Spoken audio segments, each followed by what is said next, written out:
Hello friends, कैसे हैं आप सब? कैसे तैयारी चल रही है आप लोगों की? फटाफट से आ जाइए। और आज हम लोग स्टार्ट करने वाले हैं आगे की तरफ चलेंगे वेव ऑप्टिक्स में।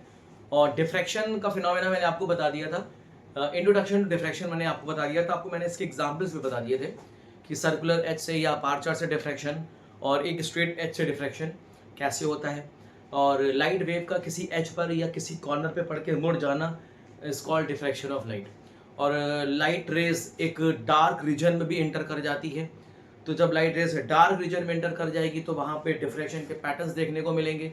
Alternative dark and bright fringes देखने को मिलेगी, अनइक्वल इंटेंसिटी की और अनइक्वल विद की, जिसमें ब्राइट फ्रिंजेस की जो इंटेंसिटी होगी लगातार कम होती जाएगी फ्रेंड्स। हाँ, तो जैसे देखा था आप लोगों ने कि जब डिफ्रैक्शन के पैटर्न में जो लाइट रेज होती है जब एज पर पड़ती है या कॉर्नर से पड़ती है तो पड़ के डार्क रीजन में एंटर कर जाती है। तो जब डार्क रीजन में एंटर करती है तो वहां पे डिफ्रैक्शन के पैटर्न देखने को मिलते हैं, अल्टरनेटिव फ्रिंजेस देखने को मिलती हैं, ब्राइट एंड डार्क। और ब्राइट फ्रिंज की इंटेंसिटी लगातार कम होती जाती है और डार्क फ्रिंज की इंटेंसिटी लगातार बढ़ती जाती है। लेकिन इंटरफ्रेंस के केस में आपने थोड़ा सा चीजें उल्टी देखी थी। इंटरफ्रेंस और डिफ्रैक्शन दो अलग अलग फिनोमिना है। और इस बात का ध्यान रखिएगा कि जैसे अक्सर मैं बोलूँ कि वाईडीएससी के एक्सपेरिमेंट में अगर आप ऐसा सोचते हैं कि सिर्फ और सिर्फ इंटरफ्रेंस का ही पैटर्न होता है तो ये आपकी गलत सोच है। वाईडीएससी के एक्सपेरिमेंट में इंटरफ्रेंस के पैटर्न के साथ साथ डिफ्रैक्शन का भी पैटर्न देखने को मिलता है, लेकिन इंटरफ्रेंस का पैटर्न डोमिनेंट कैरेक्टर का होता है। इस वजह से इंटरफ्रेंस का पैटर्न वहां पे आपको अल्टरनेटिव ऑर्डर के सेम इंटेंसिटी की ब्राइट फ्रिंज और सेम इंटेंसिटी की डार्क फ्रिंज देखने को मिलेगी। वहां पे डिफ्रैक्शन का पैटर्न जो होता है वो डोमिनेंट कैरेक्टर का नहीं होता। लेकिन अब इंटरफ्रेंस के पैटर्न में और डिफ्रैक्शन के पैटर्न में क्या अंतर है, क्या डिफरेंस है, तो बेसिक डिफरेंस हम लोग समझ लेते हैं। तो आज हम देखेंगे कि difference between interference and diffraction. Interference क्या होता है और डिफ्रैक्शन क्या होता है। देखिए इंटरफ्रेंस क्या होता है। Interference is the result of superposition of wave front coming from to coherent source of the same light. आपने पढ़ा था जैसे हाइगन्स के वेव थ्योरी में हमने पढ़ा था कि पॉइंट सोर्स से क्या निकलती है, वेव फ्रंट्स निकलती है फ्रेंड्स। क्या निकलती है? वेव फ्रंट्स निकलती है। मान लीजिए एक सोर्स आपका ये है, यहाँ से वेव फ्रंट निकल रही है, और कोई दूसरा सोर्स है, मान लीजिए S2, यहाँ से क्या निकल रही है, वेव फ्रंट निकल रही है। तो ये जो वेवफ्रंट आपस में इंटरसेक्ट करेगी, ये वेवफ्रंट जब आपस में इंटरसेक्ट करेगी तो यहाँ पे आपको क्या देखने को मिलेगा, इंटरफेरेंस का पैटर्न देखने को मिलेगा। तो इंटरफेरेंस का पैटर्न क्या होता है कि अभी जो जो कोहेरेंट सोर्स होती है वो कोहेरेंट सोर्स किसी एक सिंगल सोर्स से तो बनी है। कोहेरेंट सोर्स नेचुरल सोर्स तो है नहीं, हम इन्हें ऑब्टेन करते हैं बाय अलग अलग मेथड से। तो जो दो कोहेरेंट सोर्स से जो कोहेरेंट वेव निकल रही हैं, जब इनका सुपरपोजिशन होता है तब इंटरफेरेंस को देखने को मिलता है। बात समझ में आ रही है? तो इंटरफेरेंस क्या होता है? Interference is the result of superposition of wave front coming from to coherent source of the same light. तो इस बात का ध्यान रखिएगा कि इस पॉइंट से अगर वेव फ्रंट निकल रही है और इस सोर्स से वेव फ्रंट निकल रही है, जब दो वेव फ्रंट्स आपस में इंटरफेयर करती है या सुपरपोज करती है तब इंटरफेरेंस का पैटर्न देखने को मिलता है। अब डिफ्रैक्शन के केस में क्या है कि diffraction is the result of superposition of wavelets from the same wave front. कहने का मतलब है, मान लीजिए आपके सामने एक सोर्स है और यहां से क्या निकल रही है, ढेर सारी वेव फ्रंट्स निकल रही हैं। अब आपको पता है वेव फ्रंट के ऊपर मौजूद हर एक पार्टिकल किस तरह बिहेव करता है, एक कोहेरेंट सोर्स की तरह बिहेव करता है। मतलब एक वेव फ्रंट के ऊपर हर एक पार्टिकल एक नए सोर्स की तरह वर्क करता है और ये सेकेंडरी वेवलेट्स इमिट करता है। तो ये वाला सेकेंडरी क्या करेगा, वेवलेट्स इमिट करेगा, और ये वाला भी सेकेंडरी वेवलेट्स इमिट करेगा, ये भी सेकेंडरी वेवलेट्स इमिट करेंगे। तो ये जो सेकेंडरी वेवलेट्स इमिट कर रहे हैं तो ये वेवलेट्स आपस में क्या करेंगे, इंटरफेयर कर जाएंगे। तो जब सेम वेव फ्रंट से निकलने वाली अलग अलग वेवलेट्स आपस में इंटरफेयर करती है तब डिफ्रैक्शन का पैटर्न देखने को मिलता है। तो डिफ्रैक्शन के पैटर्न में सेम सोर्स से निकलने वाली वेव फ्रंट और वेव फ्रंट से निकलने वाली वेवलेट्स जब आपस में इंटरफेयर करेगी तब डिफ्रैक्शन का फिनोमेना देखने को मिलेगा।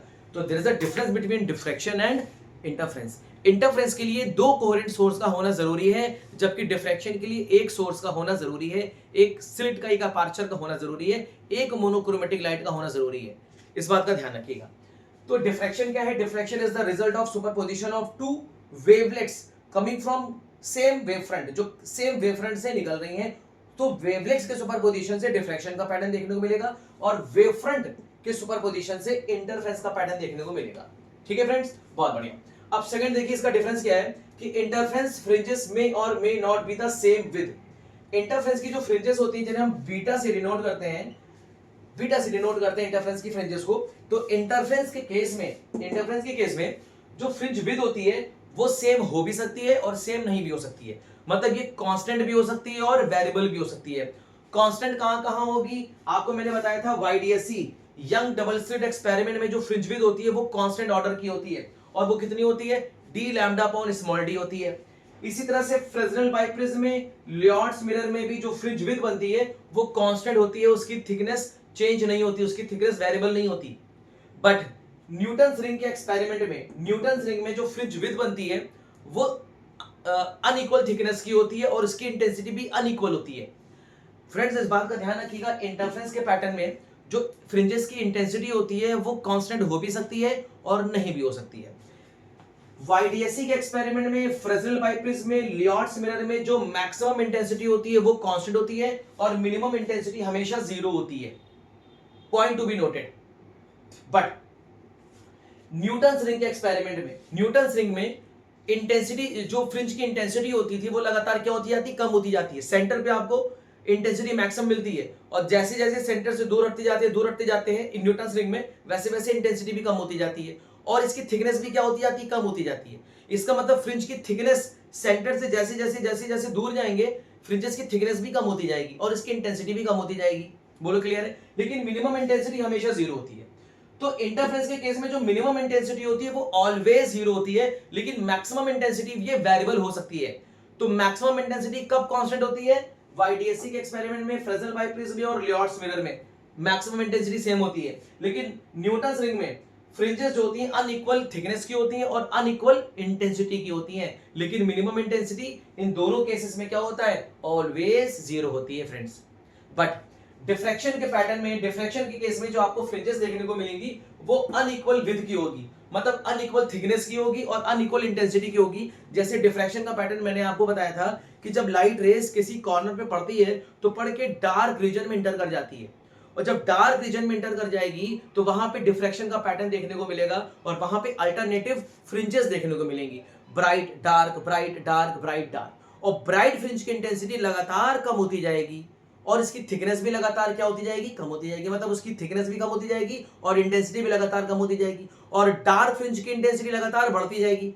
तो आप एक चीज नोटिस कर पा रहे हैं कि डिफ्रैक्शन के पैटर्न में फ्रिंज विड्थ जो होगी वो अनइक्वल ऑर्डर की होगी, अनइक्वल थिकनेस की होगी, पहली बात। मतलब इस केस में जो बीटा होगा वो कभी भी कांस्टेंट नहीं होगा, कभी भी कांस्टेंट नहीं होगा, इस बात का ध्यान रखिएगा। डिफ्रैक्शन के पैटर्न में फ्रिंज विड्थ कभी भी इक्वल थिकनेस की नहीं होगी। और इंटेंसिटी की बात किया जाए तो इंटेंसिटी ऑफ फ्रिंज की इंटेंसिटी ये भी अनइक्वल होगी, मैक्सिमम इंटेंसिटी ये भी डिफरेंट होगी। तो डिफ्रैक्शन के पैटर्न में जो सेंटर पे जो फ्रिंजेस बनेंगी उसकी इंटेंसिटी मैक्सिमम होगी। अब सिंगल स्लिट से डिफ्रैक्शन और एक शार्प एज से डिफ्रैक्शन के केस में हमें देखेंगे कि इंटेंसिटी कब मैक्सिमम होती है और कब मिनिमम हो जाती है, ठीक है। और एक चीज और मैं आपको बताऊं कि मिनिमम इंटेंसिटी कभी 0 नहीं होगी। डिफ्रैक्शन के पैटर्न में मिनिमम इंटेंसिटी कभी भी 0 नहीं होती है, लेकिन इंटरफेरेंस के पैटर्न में मिनिमम इंटेंसिटी 0 हो जाती है। यहाँ पर आपको कंप्लीट डार्क रीजन मिलेगा, लेकिन यहाँ पे आपको कंप्लीट डार्क रीजन नहीं मिलेगा। धीरे धीरे इंटेंसिटी क्या होती जाएगी, बढ़ती जाएगी, बढ़ती जाएगी, बढ़ती जाएगी, बढ़ती जाएगी। तो इंटेंसिटी कभी भी 0 नहीं होती है, ये आप ध्यान रखिएगा, ठीक है फ्रेंड्स। तो ये बहुत दोनों डिफरेंस बहुत ही ज्यादा इंपॉर्टेंट है इंटरफेरेंस और डिफ्रैक्शन के केस में, कि इसमें जो फ्रिंज विड्थ होती है वो कांस्टेंट हो भी सकती है और नहीं भी हो सकती। इसमें जो फ्रिंज विड्थ होती है वो हमेशा वेरिएबल होती है, कभी भी कांस्टेंट नहीं होती। इंटेंसिटी भी कभी भी कांस्टेंट नहीं होगी, मैक्सिमम इंटेंसिटी भी वेरी करेगी, मैक्सिमम इंटेंसिटी भी वेरी करेगी। देखिए अगर आप यहाँ पे देखिए सेंटर पे जो इंटेंसिटी होगी वो मैक्सिमम होगी, लगातार देखिए इंटेंसिटी क्या होती जा रही, कम होती जा रही, लगातार इंटेंसिटी क्या होती है, कम होती है। मतलब जो सेकेंडरी मैक्सिमम मिलेगा वो कम इंटेंसिटी का होगा, उसके बाद जो मैक्सिमम मिलेगा वो भी कम इंटेंसिटी का होगा। तो लगातार इंटेंसिटी कम हो रही है और लगातार इंटेंसिटी कम होती जा रही है। लेकिन इस केस में अगर आप देखिए तो इंटेंसिटी, मैक्सिमम इंटेंसिटी क्या है, बिल्कुल कांस्टेंट है और मिनिमम इंटेंसिटी कितनी है, 0 है। बोलिए है कि नहीं? तो मिनिमम इंटेंसिटी बराबर है और मैक्सिमम इंटेंसिटी बराबर है, मतलब हर एक ब्राइट फ्रिंज की इंटेंसिटी कांस्टेंट, हर एक डार्क फ्रिंज की इंटेंसिटी कांस्टेंट इंटरफेरेंस के पैटर्न में, वो भी किसमें, YDSC में, फ्रेस्नेल बाइप्रिज्म में और लियोट्स मिरर में। न्यूटन रिंग में ऐसा डायग्राम नहीं बनेगा, ठीक है। चलिए बहुत बढ़िया। तो ये कुछ डिफरेंस हो गए इंटरफेरेंस और डिफ्रैक्शन के केस में, तो इसको आप अच्छी तरह से ध्यान रखिएगा। और ये कर्व बहुत इंपॉर्टेंट है, इंटेंसिटी कर्व ऑफ डिफ्रैक्शन में और इंटरफेरेंस के केस में, ठीक है। तो ये जो इंटेंसिटी कर्व आता है वो आता है आपका सिंगल स्लिट से डिफ्रैक्शन से इंटेंसिटी कर्व ये देखने को मिलता है। कि लगातार इंटेंसिटी, ब्राइट फ्रिंजेस की इंटेंसिटी लगातार डिक्रीज होती जाती है और डार्क फ्रिंज की इंटेंसिटी लगातार बढ़ती जाती है। ठीक है फ्रेंड्स, तो इसके अलावा और भी इंपॉर्टेंट डिफरेंस है, हम इसके बाद और भी इंपॉर्टेंट डिफरेंस समझेंगे इंटरफ्रेंस और डिफ्रैक्शन के केसेस में। बने रहिए। चलिए देखिए फ्रेंड्स, यहाँ पे इंटरफ्रेंस और डिफ्रैक्शन पे और भी कुछ इंपॉर्टेंट डिफरेंस है। और भी देखिए डिफरेंस क्या है इंटरफ्रेंस और डिफ्रैक्शन पे। Interference bands are large in number. मतलब आपने देखा था कि इंटरफ्रेंस के पैटर्न में एक पर्टिकुलर फील्ड ऑफ व्यू में या एक लाइन सेगमेंट एल में जो बैंड्स बनते हैं, जो फ्रिंजेस बनती हैं, फ्रिंजेस जो ढेर सारी फ्रिंजेस बन सकती हैं। और इस पर्टिकुलर लाइन सेगमेंट में आपने देखा था कि नंबर ऑफ बैंड्स हम कैसे निकालते थे, N L is equal to N into beta और एन बराबर एल डिवाइडेड बाई बीटा। यहाँ पे एल को क्या बोलते थे, सेगमेंट बोलते थे, सेगमेंट, और बीटा को क्या बोलते थे, फ्रिंज विड्थ बोलते थे, फ्रिंज विड्थ। तो देखिए इस पर्टिकुलर सेगमेंट में हम नंबर ऑफ बैंड्स निकाल सकते हैं इंटरफ्रेंस के पैटर्न में, लेकिन डिफ्रैक्शन के पैटर्न में ऐसा कोई फॉर्मूला नहीं है।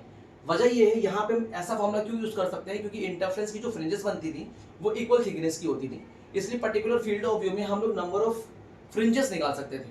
कैसे निकालते थे number of fringes, segment L divided bye fringe with beta.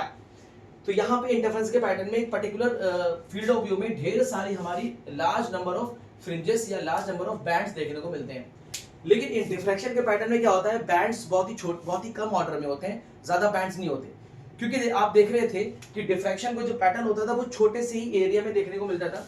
जैसे कि अगर आपको मैं बताऊं एक शार्प एज से डिफ्रैक्शन अगर आपने याद हो तो मैंने बताया था कि एक मोनोक्रोमेटिक लाइट सोर्स है।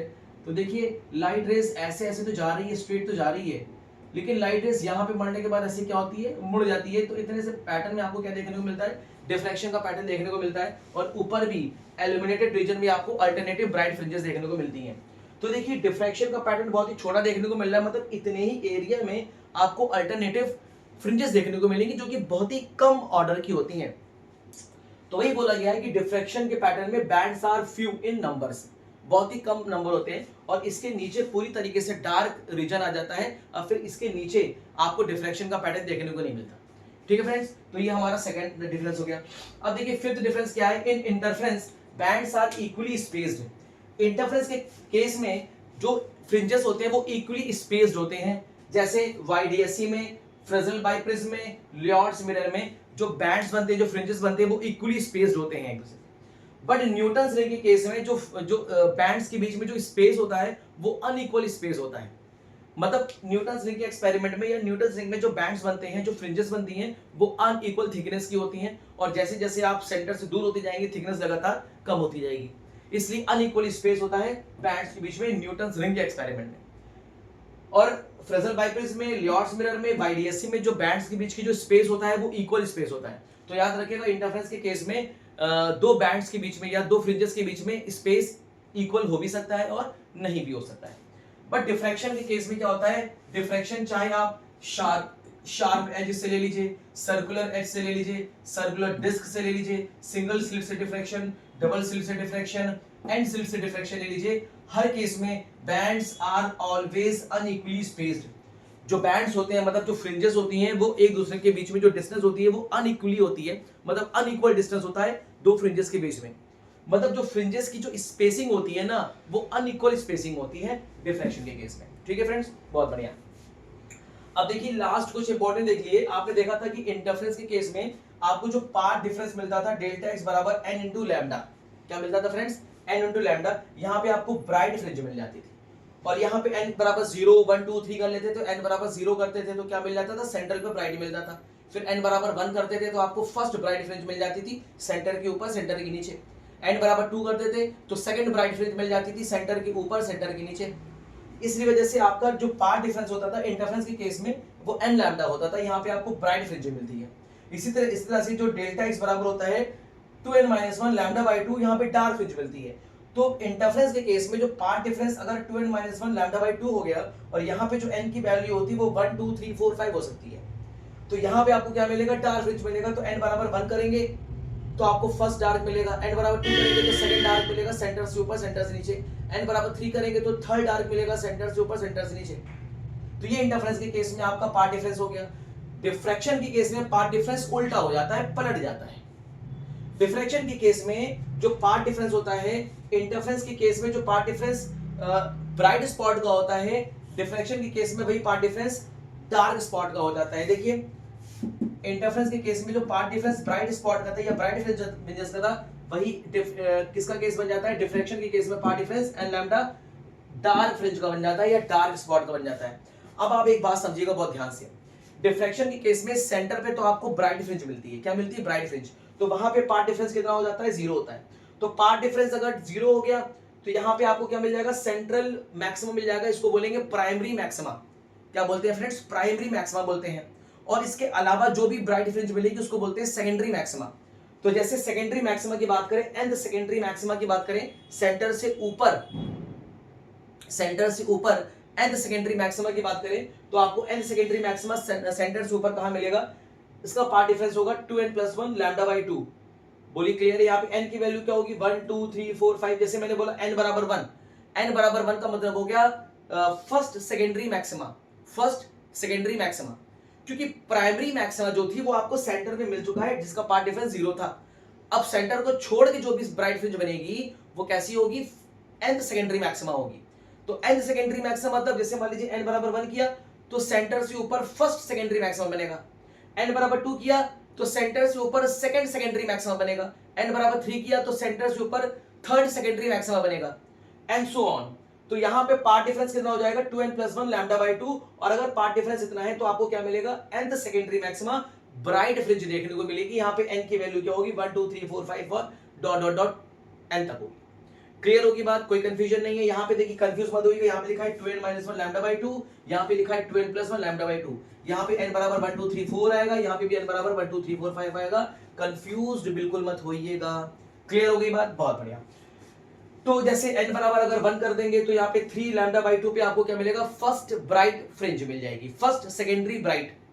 n बराबर 2 कर देंगे तो सेकंड सेकेंडरी ब्राइट, n बराबर 3 कर देंगे थर्ड सेकेंडरी ब्राइट। इसी तरह से अगर मान लीजिए पाथ डिफरेंस n लैम्डा मिल गया तो n लैम्डा को इसको बोलते हैं nth सेकेंडरी मिनिमा। क्या बोलते हैं फ्रेंड्स, nth सेकेंडरी मिनिमा, यहां बनती है डार्क फ्रिंज। जैसे आपसे मैंने बोला n बराबर 1 तो उसका मतलब हो गया फर्स्ट सेकेंडरी मिनिमा, n बराबर 2 मतलब सेकंड सेकेंडरी मिनिमा, n बराबर 3 मतलब थर्ड सेकेंडरी मिनिमा। तो सेंटर पे तो हमेशा डिफ्रैक्शन के पैटर्न में सेंटर पे तो हमेशा बनती है ब्राइट फ्रिंज जिसका पाथ डिफरेंस 0 होता है, और सेंट्रल को छोड़कर जो भी बनेगा चाहे वो ब्राइट हो चाहे वो डार्क हो, वो nth सेकेंडरी मैक्सिमा या सेकेंडरी मिनिमा होगा। तो nth सेकेंडरी मैक्सिमा के लिए पाथ डिफरेंस क्या होगा, 2n+1 λ/2, n की वैल्यू 1 2 3 4 5 होगी, और nth सेकेंडरी मिनिमा के लिए क्या होगा, पाथ डिफरेंस n लैम्डा होगा। देखिए बिल्कुल उल्टा उल्टा हो रहा है, बस आप देखिए यहाँ पे 2n-1 λ/2 है, यहाँ पे 2n+1 λ/2 है। कंफ्यूज होइएगा नहीं बिल्कुल भी, ठीक है। और आसानी तरीके से अगर आप समझना चाहे तो यहाँ पे आप 2n+1 भी कर सकते हैं, फिर आपको यहाँ पे n बराबर 0 लेना पड़ेगा। वहां पे n बराबर क्या है, 1 से स्टार्ट हो रहा है, तो आप मत लीजिए, जो लिखा हुआ है बस वही लीजिएगा, बस इस डिफरेंस को अच्छी तरह से ध्यान रखिएगा, ठीक है फ्रेंड्स।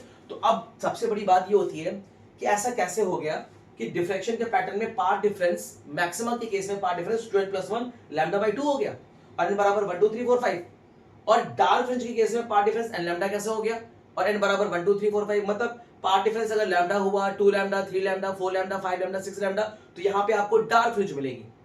और अगर पाथ डिफरेंस जैसे मान लीजिए हो गया 3 λ/2 5 λ/2 7 λ/2 9 λ/2, तो यहाँ पे आपको ब्राइट फ्रिंज मिलेगी, मतलब n तो ब्राइट फ्रिंज मिलेगी, मतलब n बराबर 1 पे फर्स्ट सेकेंडरी मैक्सिमा, n बराबर 2 पे सेकंड सेकेंडरी मैक्सिमा मिलेगा। तो ऐसा कैसे डिफरेंस पड़ गया, यहाँ पे तो अलग था लेकिन यहाँ पे बिल्कुल जस्ट अपोजिट हो गया। तो ये मैं बताऊंगा कैसे पाथ डिफरेंस आपका ब्राइट फ्रिंज के केस में 2n+1 λ/2 बनता है और डार्क फ्रिंज के केस में पाथ डिफरेंस n लैम्डा बनता है। ये हम लोग समझेंगे सिंगल स्लिट डिफ्रैक्शन से, सिंगल स्लिट डिफ्रैक्शन पैटर्न से, जो फ्रॉनहोफर का सिंगल स्लिट डिफ्रैक्शन पैटर्न था उससे आपको मैं समझा दूंगा कैसे आया, ठीक है फ्रेंड्स। तो ये बेसिक हमारा कुछ डिफरेंस हो गया इंटरफेरेंस वर्सेस डिफ्रैक्शन के बीच में। उम्मीद है कि आपको यहां तक बात समझ में आ गई होगी। अब हम लोग चलते हैं नेक्स्ट, इसके बाद देखेंगे अब हमारा सबसे ज्यादा इंपॉर्टेंट है।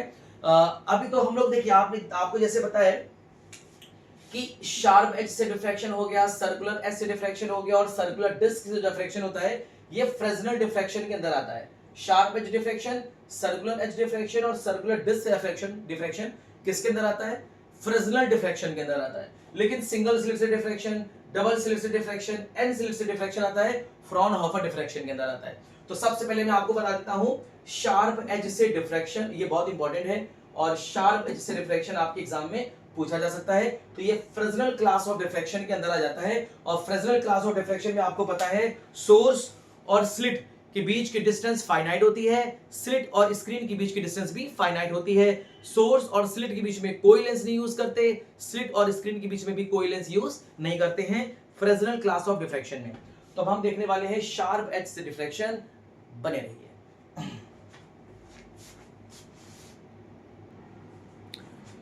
चलिए फ्रेंड्स देखिए, अब हम लोग देखने वाले हैं diffraction pattern at straight edge due to straight edge. ये फ्रेस्नेल क्लास ऑफ डिफ्रैक्शन में आएगा। तो फ्रेस्नेल क्लास ऑफ डिफ्रैक्शन में वो भी देखेंगे हम स्ट्रेट एज से डिफ्रैक्शन।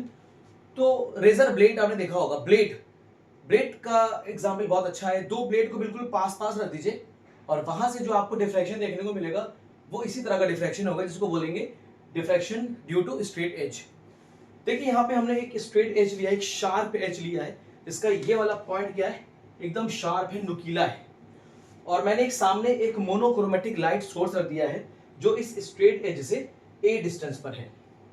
आपको पता है as the according to the Fresnel Huygens wave theory, यहां से क्या निकलेगी, वेव फ्रंट्स निकलेंगी। मान लीजिए एक वेव फ्रंट ऐसे पहुंच रही है इस स्ट्रेट एज पे। तो according to the phenomena of diffraction, अब आप देखिए लाइट रेस इस पॉइंट पे पड़ने के बाद क्या करेगी, बेंड कर जाएगी और ये डार्क रीजन में इंटर कर जाती है। और डार्क रीजन में लाइट रेस का इंटर कर जाना क्या कहलाता है, डिफ्रैक्शन ऑफ लाइट कहलाता है। अब देखिए जो डार्क रीजन में लाइट रेस इंटर कर रही है, तो यहाँ पे पी पॉइंट के ऊपर आपको क्या देखने को मिलेगा, डिफ्रैक्शन का पैटर्न देखने को मिलेगा विद वेरिएबल इंटेंसिटी के साथ। मतलब ब्राइट फ्रिंज की भी इंटेंसिटी वेरी करेगी और डार्क फ्रिंज की भी इंटेंसिटी क्या करेगी, वेरी करेगी। मान लीजिए फ्रेंड्स हमने एक्स और वाई एक वेव फ्रंट बना दिया है, वेव फ्रंट मतलब एक कंसेंट्रिक सर्कुलर वेव फ्रंट बना दिया है। और मान लेते हैं इसमें छोटे छोटे हमने क्या बना दिए हैं, जोन्स बना दिए हैं, जिसको हम बोलते हैं हाफ जोन, मतलब first zone, second zone, third zone. तो M1 हमारा क्या है, फर्स्ट जोन, M2 क्या है हमारा, सेकंड जोन। तो देखिए M1 जोन से जो निकलने वाली वेव है, वेवलेट्स है, वो इस पॉइंट P नॉट पे पहुंचेगी। तो इसके बीच का कितना डिस्टेंस होगा, B प्लस लैम्डा बाई 2, क्योंकि स्ट्रेट एज से लेकर इस स्क्रीन तक की डिस्टेंस कितनी है, B है। और आपको पता है इस सेंटर से लेकर सेंटर से निकलने वाली वेवलेट्स और इस M1 से निकलने वाली वेवलेट के बीच में पार्ट डिफरेंस कितना होता है, लैम्डा बाई 2 का पार्ट डिफरेंस होता है। ठीक है, और अगर लैम्डा बाई 2 का पार्ट डिफरेंस होगा तो इस पॉइंट पे आपको क्या देखने को मिलेगा, सेंट्रल ब्राइट देखने को मिलेगा। ठीक है, अब आप देखिए M1 से एक वेवलेट निकल रही है जो इस पॉइंट P नॉट पे पहुंच रही है। तो M1 से लेकर P नॉट तक की डिस्टेंस कितना ट्रेवल कर रही है, wavelets B plus lambda by 2 का डिस्टेंस ट्रेवल कर रही है। इसी तरह से M2 जोन से निकलने वाली वेवलेट्स P नॉट पे पहुंच रही है, तो कितना डिस्टेंस कवर कर रही है, B प्लस 2 लैम्डा बाई 2 की डिस्टेंस कर रही है। तो M1 से और M2 जोन से, मतलब पहले जोन से और दूसरे जोन से निकलने वाली वेवलेट्स जब P पॉइंट पे पहुंच रही है, मतलब P नॉट पॉइंट पे पहुंच रही है, तो इनके बीच का पार्ट डिफरेंस कितना है, लैम्डा बाई 2 का पार्ट डिफरेंस है। क्लियर है, आपको पता होना चाहिए लैम्डा बाई 2 का पार्ट डिफरेंस, ये इंपॉर्टेंट पार्ट डिफरेंस है। यहाँ पे कौन सी फिनोमेना होती है ये आप जानते हैं, लेकिन डिफ्रैक्शन के केस में मामला थोड़ा सा उल्टा हो जाता है। चलिए अब देखिए, मान लेते हैं कि P नॉट पर हमारी सारी रेस पहुंच रही है और इसके नीचे धीरे धीरे क्या हो रहा है, इंटेंसिटी डिक्रीज करके P डबल डैश पर आकर इंटेंसिटी पूरी तरीके से डिक्रीज कर जा रही है। और यहां पर आपको क्या मिल रहा है, कंप्लीट डार्क रीजन मिल रहा है, कंप्लीट डार्क रीजन आपको मिल रहा है। और इतने से पार्ट में आपको डिक्रीजिंग इंटेंसिटी मिल रही है। लाइट रेस की जो इंटेंसिटी होगी वो कैसी होगी, डिक्रीजिंग इंटेंसिटी होगी। मतलब यहां से लेकर यहां तक में जो ब्राइट स्पॉट है वो लगातार डिक्रीज करता जा रहा है और डिक्रीज करते करते करते करते P डबल डैश पे आते रहते पूरी तरीके से इसकी ब्राइट स्पॉट खत्म हो गया। अब यहाँ पे डार्क स्पॉट लगातार क्या होता जाएगा, बढ़ता जाएगा और P डबल डैश के बाद आपको कंप्लीटली डार्क रीजन मिलेगा। और P नॉट के ऊपर आपको क्या मिलने का मिलेगा, डिफ्रैक्शन का पैटर्न देखने को मिलेगा। P नॉट से लेकर हमने इसको P1, P2, P3, P4, P5, P6, P7 नाम दे दिया है। तो यहाँ से जो वेव चल रही है तो अलग अलग पॉइंट तक वेव चलेगी। मान लीजिए P3 तक चल गई है, ये वेव चल रही है, मान लीजिए P5 तक चल रही है, इसी तरह से वेव चल रही है, मान लीजिए कहाँ पहुंच गई है, P6 पे चली गई है। बात समझ आ रही है। अब बात आती है कि सेंटर से ऊपर हमें किस पोजीशन पे ब्राइट स्पॉट मिलेगी या किस पोजीशन पे डार्क स्पॉट मिलेगी।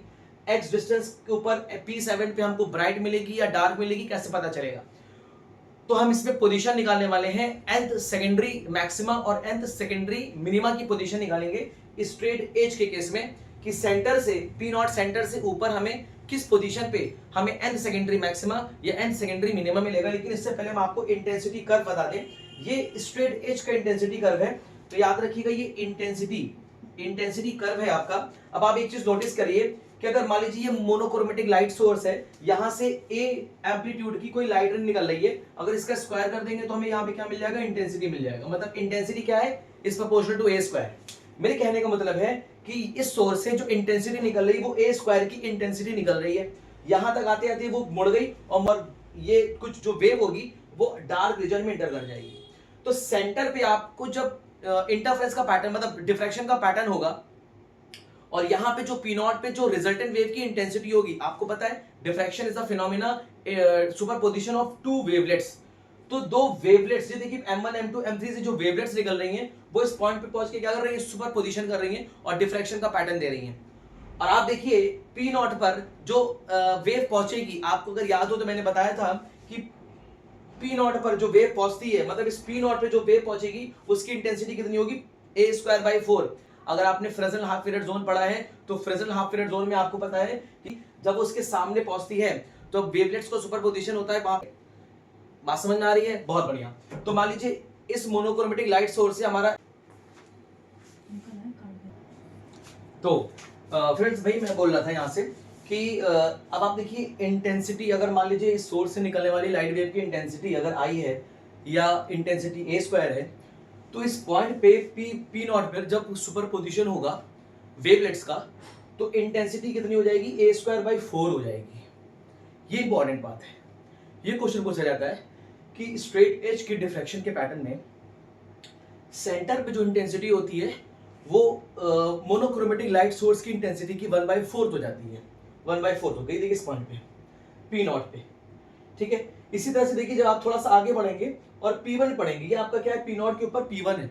इस पॉइंट P1 पर इंटेंसिटी सबसे मैक्सिमम होगी और इस पॉइंट P पर इंटेंसिटी क्या होगी, मैक्सिमम, और ये कितनी होगी, 9/4 टाइम्स ऑफ ए स्क्वायर। इस मोनोक्रोमेटिक वेवलेंथ की इंटेंसिटी से 2 गुने से ज्यादा की इंटेंसिटी एट पॉइंट पे P मिलने वाली, पॉइंट P1 पे मिलेगी और यहीं पे इंटेंसिटी सबसे ज्यादा मैक्सिमम होगी और उसके ऊपर धीरे धीरे धीरे धीरे धीरे धीरे intensity of bright fringe decrease होती जाएगी। अब यहां से देख लीजिए कि P1 पे इंटेंसिटी मैक्सिमम है, फिर धीरे धीरे P2 पे आपको क्या मिलेगा, P2 पे आपको मिलेगा डार्क फ्रिंज, फिर P3 पे क्या मिलेगा, ब्राइट फ्रिंज लो इंटेंसिटी की। देखिए P3 पे इंटेंसिटी क्या हो गई, कम हो गई, फिर देखिए P5 पे इंटेंसिटी और कम हो गई, इसी तरह से P7 पे इंटेंसिटी और कम हो गई।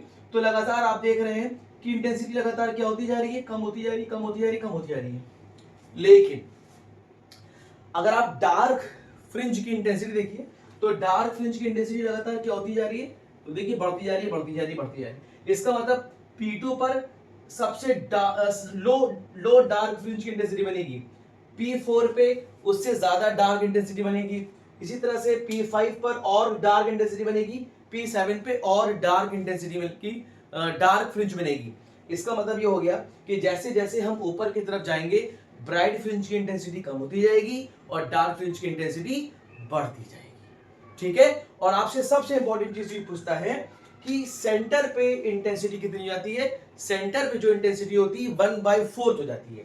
कितनी आती है फ्रेंड्स, 1/4 हो जाती है। बहुत इंपॉर्टेंट पॉइंट है, आप जरूर से ध्यान रखिएगा। अगर मोनोक्रोमेटिक लाइट सोर्स की इंटेंसिटी आई है तो सेंटर पे इंटेंसिटी कितनी जाती है, I/4 हो जाती है। और एट पॉइंट P1 पर, सेंट्रल के ऊपर एट पॉइंट P1 पर इंटेंसिटी कितनी हो जाती है, 9/4 टाइम्स ऑफ I हो जाती है, मतलब दुगने से ज्यादा। और धीरे धीरे जैसे जैसे ऊपर बढ़ते हैं इंटेंसिटी वैसे वैसे वैसे वैसे कम होती जाती है और डार्क फ्रिंज की इंटेंसिटी लगातार बढ़ती जाती है, बढ़ती जाती है, बढ़ती जाती है। और एट पॉइंट P के ऊपर, एंड पॉइंट P के ऊपर आपको कंप्लीट एल्यूमिनेशन मिलता है। तो इसका मतलब जो डिफ्रैक्शन का पैटर्न देखने को मिल रहा है वो इतने ही पार्ट में आपको क्या देखने को मिल रहा है, डिफ्रैक्शन का पैटर्न इतने ही पार्ट में आपको देखने को मिलेगा। फ्रेंड्स क्लियर है, बात समझ में आ गई। तो ये हो गया बेसिक सी बात। तो हमने मान लिया कि स्लिट से स्ट्रेट एज से यहां तक स्क्रीन तक की डिस्टेंस कितनी है, b है, और सोर्स से लेकर इस शार्प एज तक की डिस्टेंस है a। अब आप देखिए यहाँ पे आप इस चीज का ध्यान रखिएगा, ए स्क्वायर इंटेंसिटी कहाँ पे है, इंटेंसिटी फ्रॉम सोर्स से निकलने वाली वेव की इंटेंसिटी है। ए स्क्वायर बाय 4 की इंटेंसिटी कहाँ पे होगी, पी नॉट पे इंटेंसिटी होगी। और intensity at P1, intensity at P1, P1 पे इंटेंसिटी कितनी हो जाएगी 9/4 टाइम्स ऑफ ए स्क्वायर हो जाएगी। ये इंपॉर्टेंट बात है। चलिए अब देखिए पी नॉट से धीरे धीरे क्या होंगे हम बिलो इसके नीचे, पी नॉट से नीचे पर बात करेंगे तो पी नॉट से नीचे धीरे धीरे पी डबल डैश पे इंटेंसिटी पूरी तरह से समाप्त हो जाएगी। तो देखिए पी नॉट से नीचे पी डबल डैश पे इंटेंसिटी पूरी तरह समाप्त हो जाएगी। लेकिन इतने केस में कोई भी डिफ्रैक्शन का पैटर्न देखने को नहीं मिलेगा। मतलब इतने पार्ट में डिफ्रैक्शन का पैटर्न देखने को नहीं मिलेगा।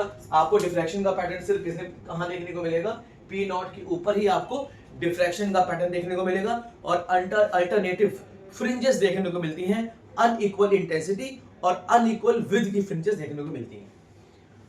ये बात तो समझ में आ गई कि सेंटर पे आपको क्या मिल रहा है, ब्राइट फ्रिंज मिल रही है। बात करते हैं सेंटर से ऊपर अगर जाएंगे तो सेंटर से ऊपर मान लीजिए एक्स पोजीशन पे आपको डार्क फ्रिंज मिलेगी या ब्राइट फ्रिंज मिलेगी। मतलब nth सेकेंडरी डार्क या nth सेकेंडरी ब्राइट मिलेगी, उसकी कुछ कंडीशन होती है। अब हम यहां से डिस्कस कर लेते हैं कंडीशन पे।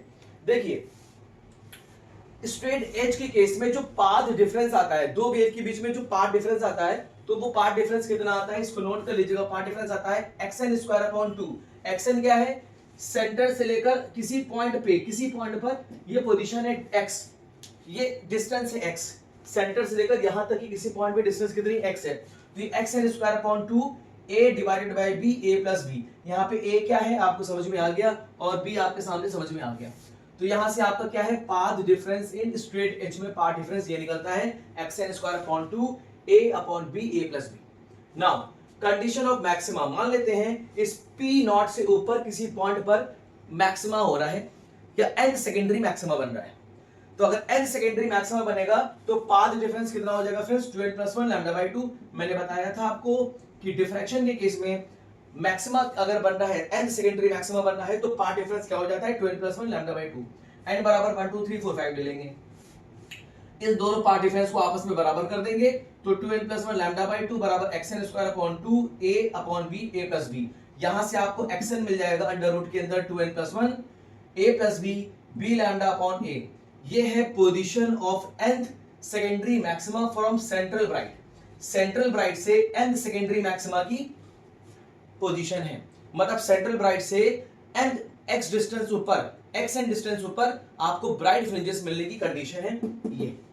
और आप एक चीज देखिए, ब्राइट फ्रिंजेस की इंटेंसिटी और ब्राइट फ्रिंजेस की थिकनेस भी लगातार क्या होती जाती है, कम होती जाती है। ब्राइट फ्रिंजेस की इंटेंसिटी लगातार कम होती जाती है और डार्क फ्रिंज की इंटेंसिटी लगातार बढ़ती जाती है। ठीक है फ्रेंड्स, अब आगे कंडीशन ऑफ मिनिमा की केस आ गया और कंडीशन ऑफ मिनिमा में पार्ट डिफरेंस कितना होता है n लैम्डा। और यहाँ पे अगेन n बराबर किसके 1 2 3 4 5 6 डॉट डॉट डॉट और पार्ट डिफरेंस आपके सामने ये है। जब आप दोनों को बराबर करेंगे तो position of nth dark fringe की पोजीशन सेंट्रल ब्राइट से कितनी आ जाएगी अंडर रूट के अंदर 2n a plus b b lambda upon a आ जाएगी। तो यहां पे आपको देख लीजिए position of nth dark fringe, position of nth bright fringe की condition from diffraction pattern due to the straight edge. यही ज्यादा सबसे इंपॉर्टेंट है, ये आपसे एग्जाम में पूछा जा सकता है। बाकी ये इंटेंसिटी का कर्व आपसे पूछा जा सकता है कि स्ट्रेट एज के केस में जो डार्क फ्रिंज की इंटेंसिटी होती है वो लगातार बढ़ती जाती है और ब्राइट फ्रिंज की इंटेंसिटी लगातार कम होती जाती है। सेंटर पे जो इंटेंसिटी होती है मोनोक्रोमेटिक लाइट की इंटेंसिटी की 1/4 होती है और सेंटर के जस्ट ऊपर P1 पर इंटेंसिटी सबसे मैक्सिमम होती है और वो कितनी होती है 9/4 टाइम्स ऑफ I और I है इंटेंसिटी ऑफ मोनोक्रोमेटिक लाइट। और P1 के ऊपर धीरे धीरे इंटेंसिटी देखिए कम होती जा रही है और इस पॉइंट पर आकर इंटेंसिटी देखिए 0 हो गई है। बट जब आप P नॉट से ऊपर तक बढ़ेंगे तो डार्क फ्रिंज की इंटेंसिटी लगातार क्या होती जाएगी, बढ़ती जाएगी। तो आप देखिए कहां मिल रही है P2 पे, P4 पे, P6 पे आपको डार्क फ्रिंज मिल रही है और लगातार हाई इंटेंसिटी की, लगातार इंक्रीजिंग इंटेंसिटी की। लेकिन आप देखिए P1 पे, P3 पे, P5 पे, P7 पे आपको मिल रही है ब्राइट फ्रिंज की intensity with decreasing order of intensity of bright fringes की। और ये P नॉट से पहले क्या मिलेगी आपको, कोई इंटरफेरेंस का पैटर्न, कोई डिफ्रैक्शन का पैटर्न देखने को नहीं मिलेगा और इस P डबल डैश पर आकर इंटेंसिटी पूरी तरह समाप्त हो जाएगी। तो देखिए इस पॉइंट पर आकर इंटेंसिटी पूरी तरह समाप्त हो गई और ये इसके नीचे क्या बनेगा, डार्क रीजन बन जाएगा। क्लियर फ्रेंड्स, तो यहां तक आप समझ में आ गया आपको, उम्मीद है। Diffraction pattern due to the straight edge, Fresnel's class of diffraction, उम्मीद है कि आपको समझ में आ गया होगा। अब हम लोग नेक्स्ट डिस्कस करेंगे diffraction due to the single slit, मतलब फ्रॉनहोफर क्लास ऑफ डिफ्रैक्शन में सिंगल स्लिट से डिफ्रैक्शन, डबल स्लिट से डिफ्रैक्शन एंड एन स्लिट से डिफ्रैक्शन। हाँ, तो दोस्तों देखिए इसी की कोऑर्डिनेशन में अभी हम लोग आगे देख लेते हैं diffraction due to the single slit, मतलब फ्रॉनहोफर टाइप ऑफ डिफ्रैक्शन भी हम लोग देख लेते हैं लगे हाथ। तो इसका एक सेपरेट सा वीडियो बनाने की जरूरत ही पड़ेगी, इसी के कोऑर्डिनेशन में हम इस वीडियो को अपलोड कर देंगे।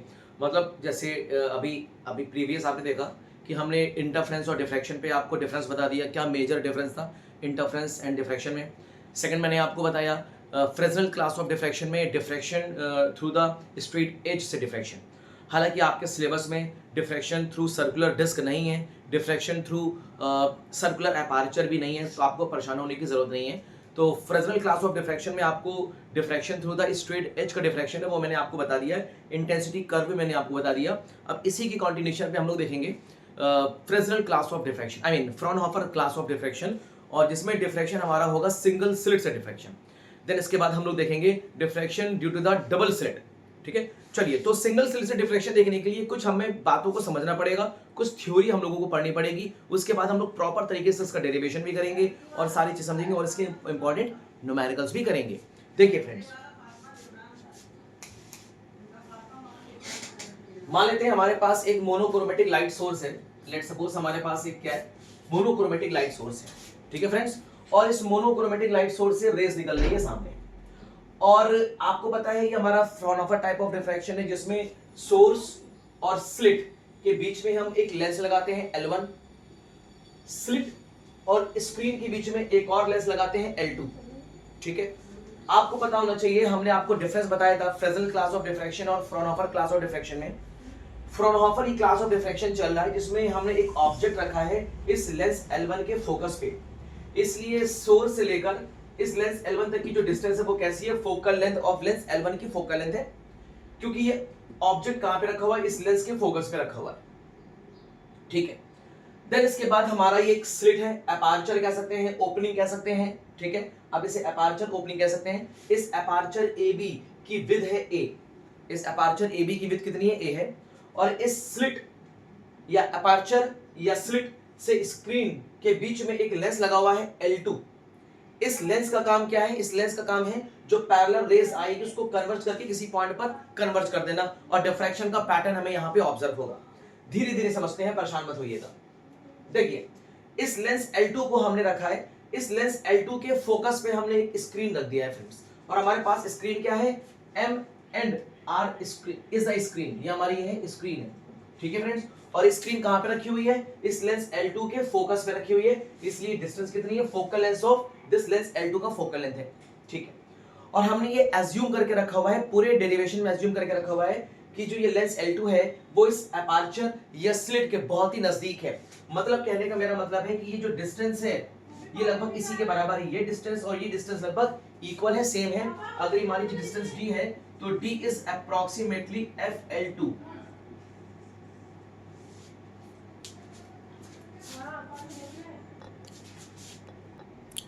हाँ फ्रेंड्स, तो चलिए, एक्चुअली क्या है, मेरे कॉलर पे माइक ही नहीं लगा है, तो कॉलर माइक है नहीं, इस वजह से थोड़ी सी आवाज़ गूंजती है, तो बाकी की आवाज़ ये रिकॉर्ड होने लगती है। खैर कोई बात नहीं। चलिए, लेंस L2 हमने लिया है, इस लेंस L2 के फोकस पे हमने एक स्क्रीन लगा दी है। तो इस मोनोक्रोमेटिक लाइट सोर्स से जो रेस निकल रही है या एक वेवफ्रंट निकल रहा है XY, ये एक हमारा स्फेरिकल वेवफ्रंट निकल रहा है, मतलब डाइवर्जिंग वेवफ्रंट निकल रहा है XY, ये इस लेंस पे टकराएगा, इस लेंस पे टकराकर एक डाइवर्जिंग वेवफ्रंट कन्वर्ट हो जाएगा प्लेन वेवफ्रंट में। तो हमारे सामने एक प्लेन वेवफ्रंट आ गया है, ये क्या आ गया, प्लेन वेवफ्रंट, और ये प्लेन वेवफ्रंट आगे बढ़ेगा और ये एपार्चर के पास स्ट्राइक करेगा, और जैसे एपार्चर के पास स्ट्राइक करेगा तो आपको पता है इस प्लेन वेवफ्रंट के हर एक पॉइंट पर ये हर एक जो पॉइंट होगा वो लाइट सोर्स की तरह बिहेव करेगा और ये सेकेंडरी वेवलेट्स इमिट करेगा। यहाँ पे आप ये देख रहे हैं जो ये प्लेन वेवफ्रंट पड़ रहा है, इस प्लेन वेवफ्रंट के ऊपर जितने भी पॉइंट्स हैं ये सेकेंडरी वेवलेट्स की तरह बिहेव करेंगे और अपनी मतलब एक न्यू लाइट सोर्स की तरह बिहेव करेंगे और सेकेंडरी वेवलेट्स इमिट करेंगे। और जब सेकेंडरी वेवलेट्स करेंगे तो सेकेंडरी वेवलेट्स का आपस में सुपरपोजिशन होगा और डिफ्रैक्शन का पैटर्न आपको देखने को मिलेगा। ठीक है फ्रेंड्स, तो यहाँ पे हमने क्या मान लिया है कि इस एपार्चर की मिड पॉइंट है O, इसका मिडिल पॉइंट O मान लिया है। एपार्चर को हमने A और B हमने एपार्चर नाम ले लिया है, ऐसे एपार्चर की थिकनेस हमारे पास A है, सोर्स को हमने S से डिनोट किया है, और हमने मान लिया है कि हमारे पास एक रेस निकल रही है ए क्यू और बी वी, मतलब रेस कहने का मतलब है ये वेवलेट निकल रही है, मतलब सेंटर से ऊपर यहां से इस पॉइंट ए से जो सेकेंडरी सोर्स की तरह बिहेव कर रहा है, यहां से एक वेवलेट निकल रही है ए क्यू और एक वेवलेट निकल रही है बी वी। ये जब आपस में कन्वर्ज होगी तो कन्वर्ज होकर इस पॉइंट पी पे मिल जाएगी। आपको पता है कि ए क्यू और बी वी दोनों रेस इस एक्सिस के पैरेलल चल रही हैं। जब पैरेलल चलेंगी तो ये सेम पाथ कवर करेंगी, मतलब इस रेस को यहां से लेकर यहां तक और इस रेस को बी वी पी तक जाने में जितना डिस्टेंस लग रहा है दोनों डिस्टेंस सेम है। इसका मतलब जो रेस ए क्यू पी है और बी वी पी है दोनों सेम डिस्टेंस कवर कर रही हैं, तो इनका जो पाथ डिफरेंस होगा वो क्या होगा, 0 होगा। इसका मतलब हो गया कि ये जो वेवलेट्स ए से क्यू जा रही है फिर कन्वर्ज होकर क्यू से पी जा रही है, और दूसरी वेवलेट जो बी से बी जा रही है कन्वर्ज होकर वी से पी जा रही है, वो दोनों सेम पाथ कवर करेंगी। और अगर सेम पाथ कवर करेंगी तो इनके बीच का पाथ डिफरेंस कितना होगा, 0। और आपको पता है कि अगर दो वेव या दो वेवलेट्स के बीच का पाथ डिफरेंस 0 हो जाए तो वहां पे वो कैसा सुपरपोजिशन करती हैं, कंस्ट्रक्टिव सुपरपोजिशन करती हैं। इस वजह से हमें पॉइंट पी पर क्या मिलेगा, ब्राइट स्पॉट मिलेगा, ब्राइट फ्रिंज मिलेगी फ्रेंड्स। ठीक है, बहुत बढ़िया। मान लेते हैं सोर्स से हमारी आई नॉट इंटेंसिटी की एक वेव निकल रही है, सोर्स से आई नॉट इंटेंसिटी की वेव निकल रही है और वेवलेट्स आपस में सुपरपोजिशन करके इस पॉइंट पी पर कन्वर्ज हो रही है, तो पी पर क्या मिलेगा, आपको डिफ्रैक्शन का पैटर्न देखने को मिलेगा और पॉइंट पी पे आपको ब्राइट स्पॉट मिलेगा जिसकी इंटेंसिटी कितनी होगी, इस सोर्स की इंटेंसिटी के एकदम बराबर होगी। ठीक है, इतनी बात समझ में आ गई। इसी तरह से फ्रेंड्स अगर आप देखें इस पॉइंट ओ से इक्वी डिस्टेंस और इस पॉइंट ओ से नीचे जितने भी हमारे पॉइंट सोर्स है इक्वी डिस्टेंस पे ये जब ये सेकेंडरी वेवलेट्स एमिट करेंगे, जैसे एग्जांपल के तौर पे मान लीजिए हमने मान लिया कि ए से लेकर बी तक के बीच में टोटल 10 पॉइंट सोर्स है। टोटल कितने पॉइंट सोर्स है, 10 पॉइंट सोर्स है। तो देखिए ऊपर से हम स्टार्ट करते हैं, ये है फर्स्ट और ये हमारा मान लीजिए 10th पॉइंट सोर्स है। तो पहले पॉइंट सोर्स और 10th पॉइंट सोर्स से निकलने वाली वेवलेट्स आपस में जब इस पॉइंट पी पे पहुंचेगी तो कैसा इंटरफेरेंस करेगी, कंस्ट्रक्टिव सुपरपोजिशन करेगी। क्या करेगी फ्रेंड्स, कंस्ट्रक्टिव सुपरपोजिशन करेगी। इसी तरह से ए के नीचे दूसरा पॉइंट और 10 के ऊपर दूसरा पॉइंट 9 से निकलने वाली जो वेवलेट्स होगी जब इस पॉइंट पी पे पहुंचेगी तो ये भी क्या करेगी, कंस्ट्रक्टिव सुपरपोजिशन करेगी। इसका मतलब ये हो गया कि सेकंड वाले पॉइंट से निकलने वाली वेवलेट्स और 9th पॉइंट से निकलने वाली वेवलेट्स भी सेम पाथ कवर करेगी और सेम पाथ जब कवर करेगी जब पी पॉइंट पे पहुंचेगी तो ये भी क्या करेगी, कंस्ट्रक्टिव सुपरपोजिशन करेगी।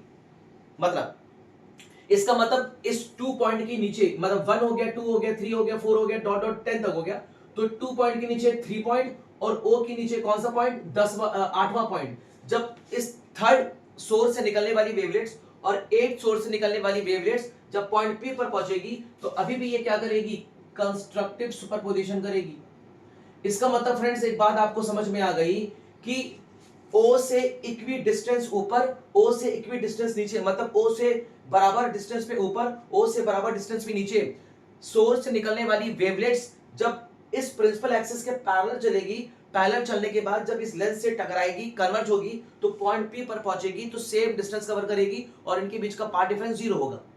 इसका मतलब हो गया कि ओ से ऊपर और ओ से नीचे जितने भी वेवलेट्स निकल रही हैं, ये वाली वेवलेट्स और ये वाली वेवलेट्स आपस में जब सीधे सीधे चलेगी तो इस लेंस से कन्वर्ज होने के बाद पॉइंट पी पर मिलेगी और सब आपस में क्या करेंगी, कंस्ट्रक्टिव सुपरपोजिशन करेंगी, मतलब एक दूसरे के ऊपर ओवरलैप कर जाएंगी और ओवरलैप कर कर इस पॉइंट पी पर आपको क्या देंगी, एक ब्राइट स्पॉट देंगी, ब्राइट फ्रिंज देंगी। बहुत बढ़िया।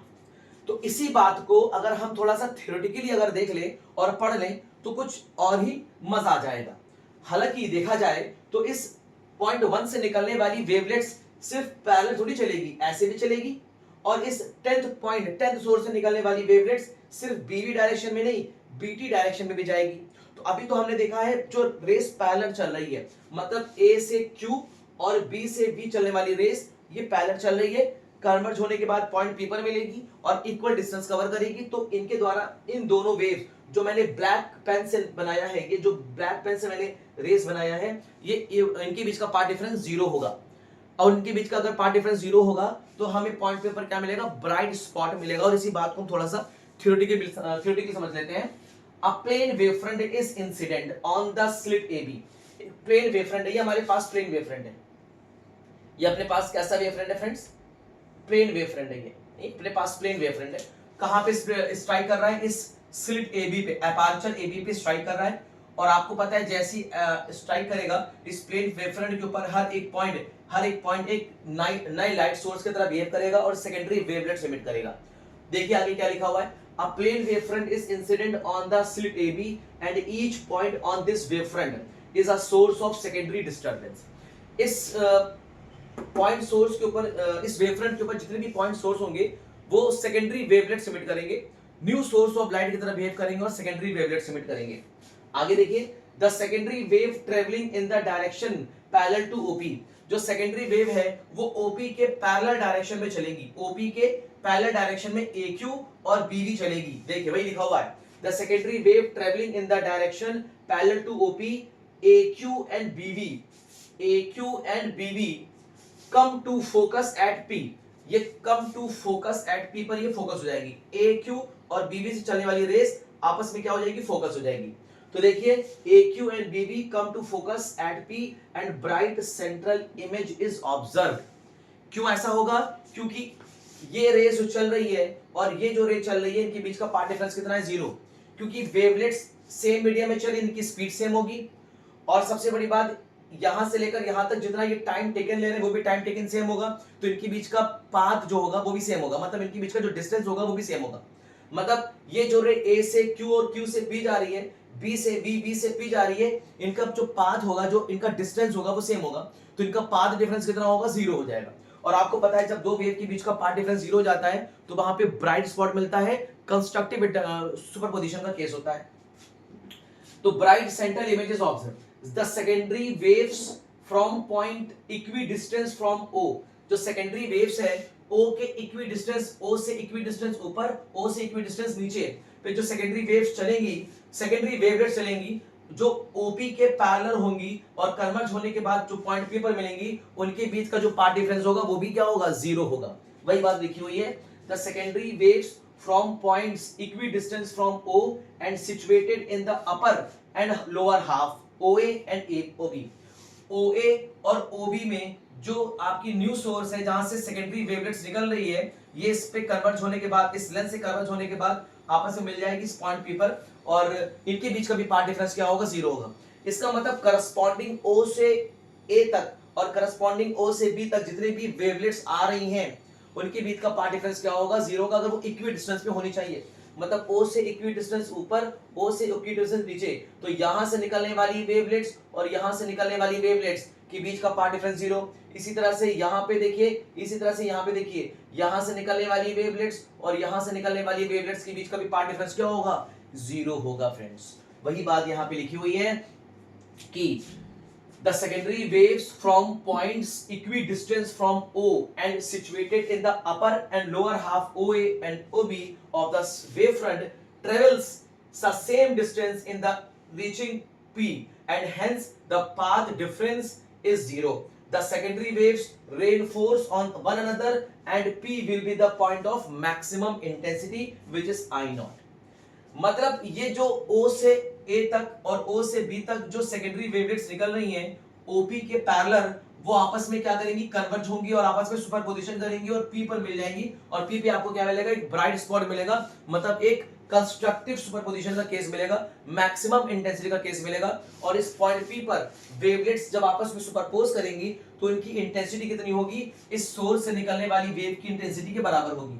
सोर्स से अगर I नॉट इंटेंसिटी निकल रही है तो पॉइंट P पे जो इंटेंसिटी होगी वो कितनी होगी, I नॉट ही होगी। बोलिए क्लियर है? और इसी को बोलते हैं मैक्सिमम इंटेंसिटी। यही वो पॉइंट है जहां पे आपको मैक्सिमम इंटेंसिटी मिलेगी और धीरे धीरे आप ऊपर जाएंगे तो ब्राइट फ्रिंज की इंटेंसिटी लगातार डिक्रीज होगी, और P के नीचे जाएंगे तो ब्राइट फ्रिंज की इंटेंसिटी लगातार डिक्रीज होती जाएगी। फ्रेंड्स क्लियर होगी बात, समझ में आ गई? बहुत बढ़िया, उम्मीद है कि यहां तक आपको बात समझ में आ गई होगी। तो अभी हमने कौन सी रेस की बात करी है, जो इस OP के पैरेलल चल रही है, अभी हमने उस रेस की बात करी है। चले अब हम लोग चलते हैं आगे की तरफ और कुछ इंपॉर्टेंट पॉइंट देखते हैं। इतनी बात समझ में आ गई कि P पर हमें क्या मिलेगा, ब्राइट स्पॉट मिलेगा, मतलब कंस्ट्रक्टिव इंटरफेरेंस, कंस्ट्रक्टिव सुपरपोजिशन होगा और आपको ब्राइट फ्रिंजेस मिलेंगी।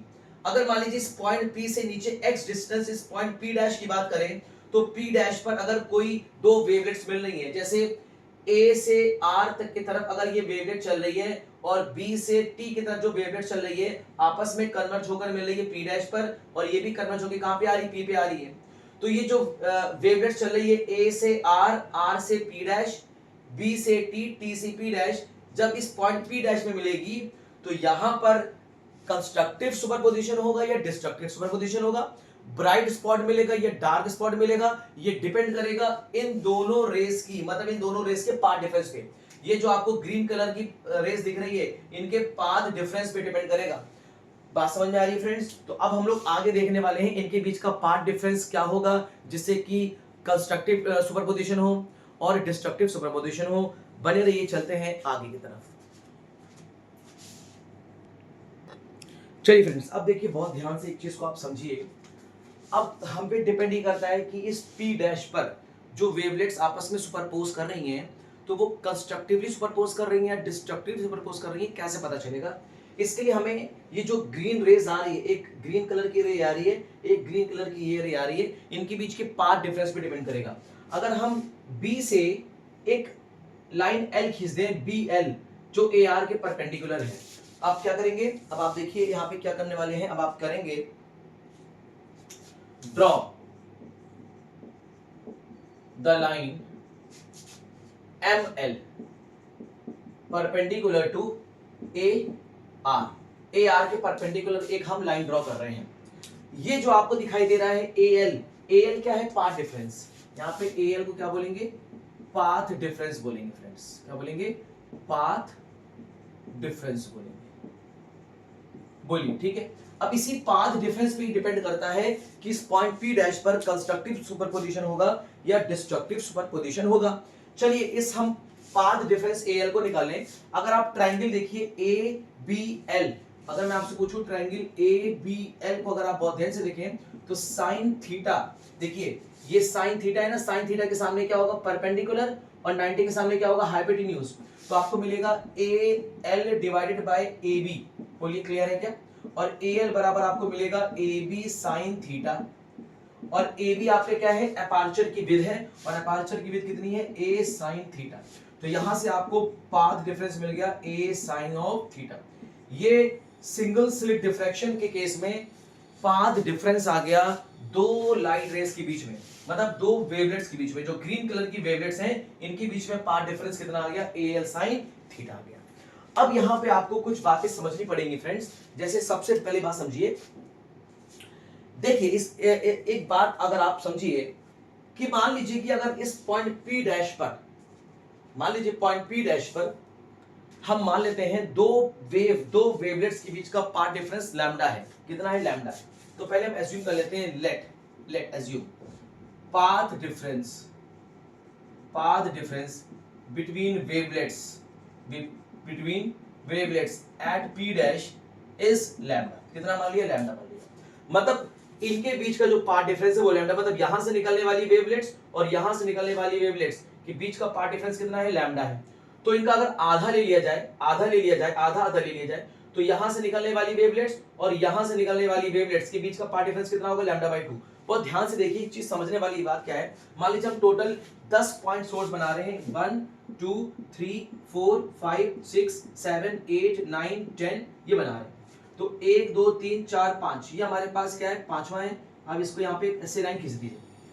देखिए बहुत ध्यान से देखिए, मान लीजिए अगर हम यहाँ पे एक लाइन ऐसे बिल्कुल मिड में खींच दें, ऐसे लाइन खींच दें, तो देखिए यहां से निकलने वाली वेवलेट्स आपको दिखाई दे रही थी। एक वेवलेट्स ऐसे निकल रही थी और एक वेवलेट्स ऐसे निकल रही थी, और आपस में क्या कर रही थी? सुपरपोज कर रही थी, और इस पॉइंट पी पे मिल रही थी। इस पॉइंट पी डैश को हमने नाम दे दिया पी डैश।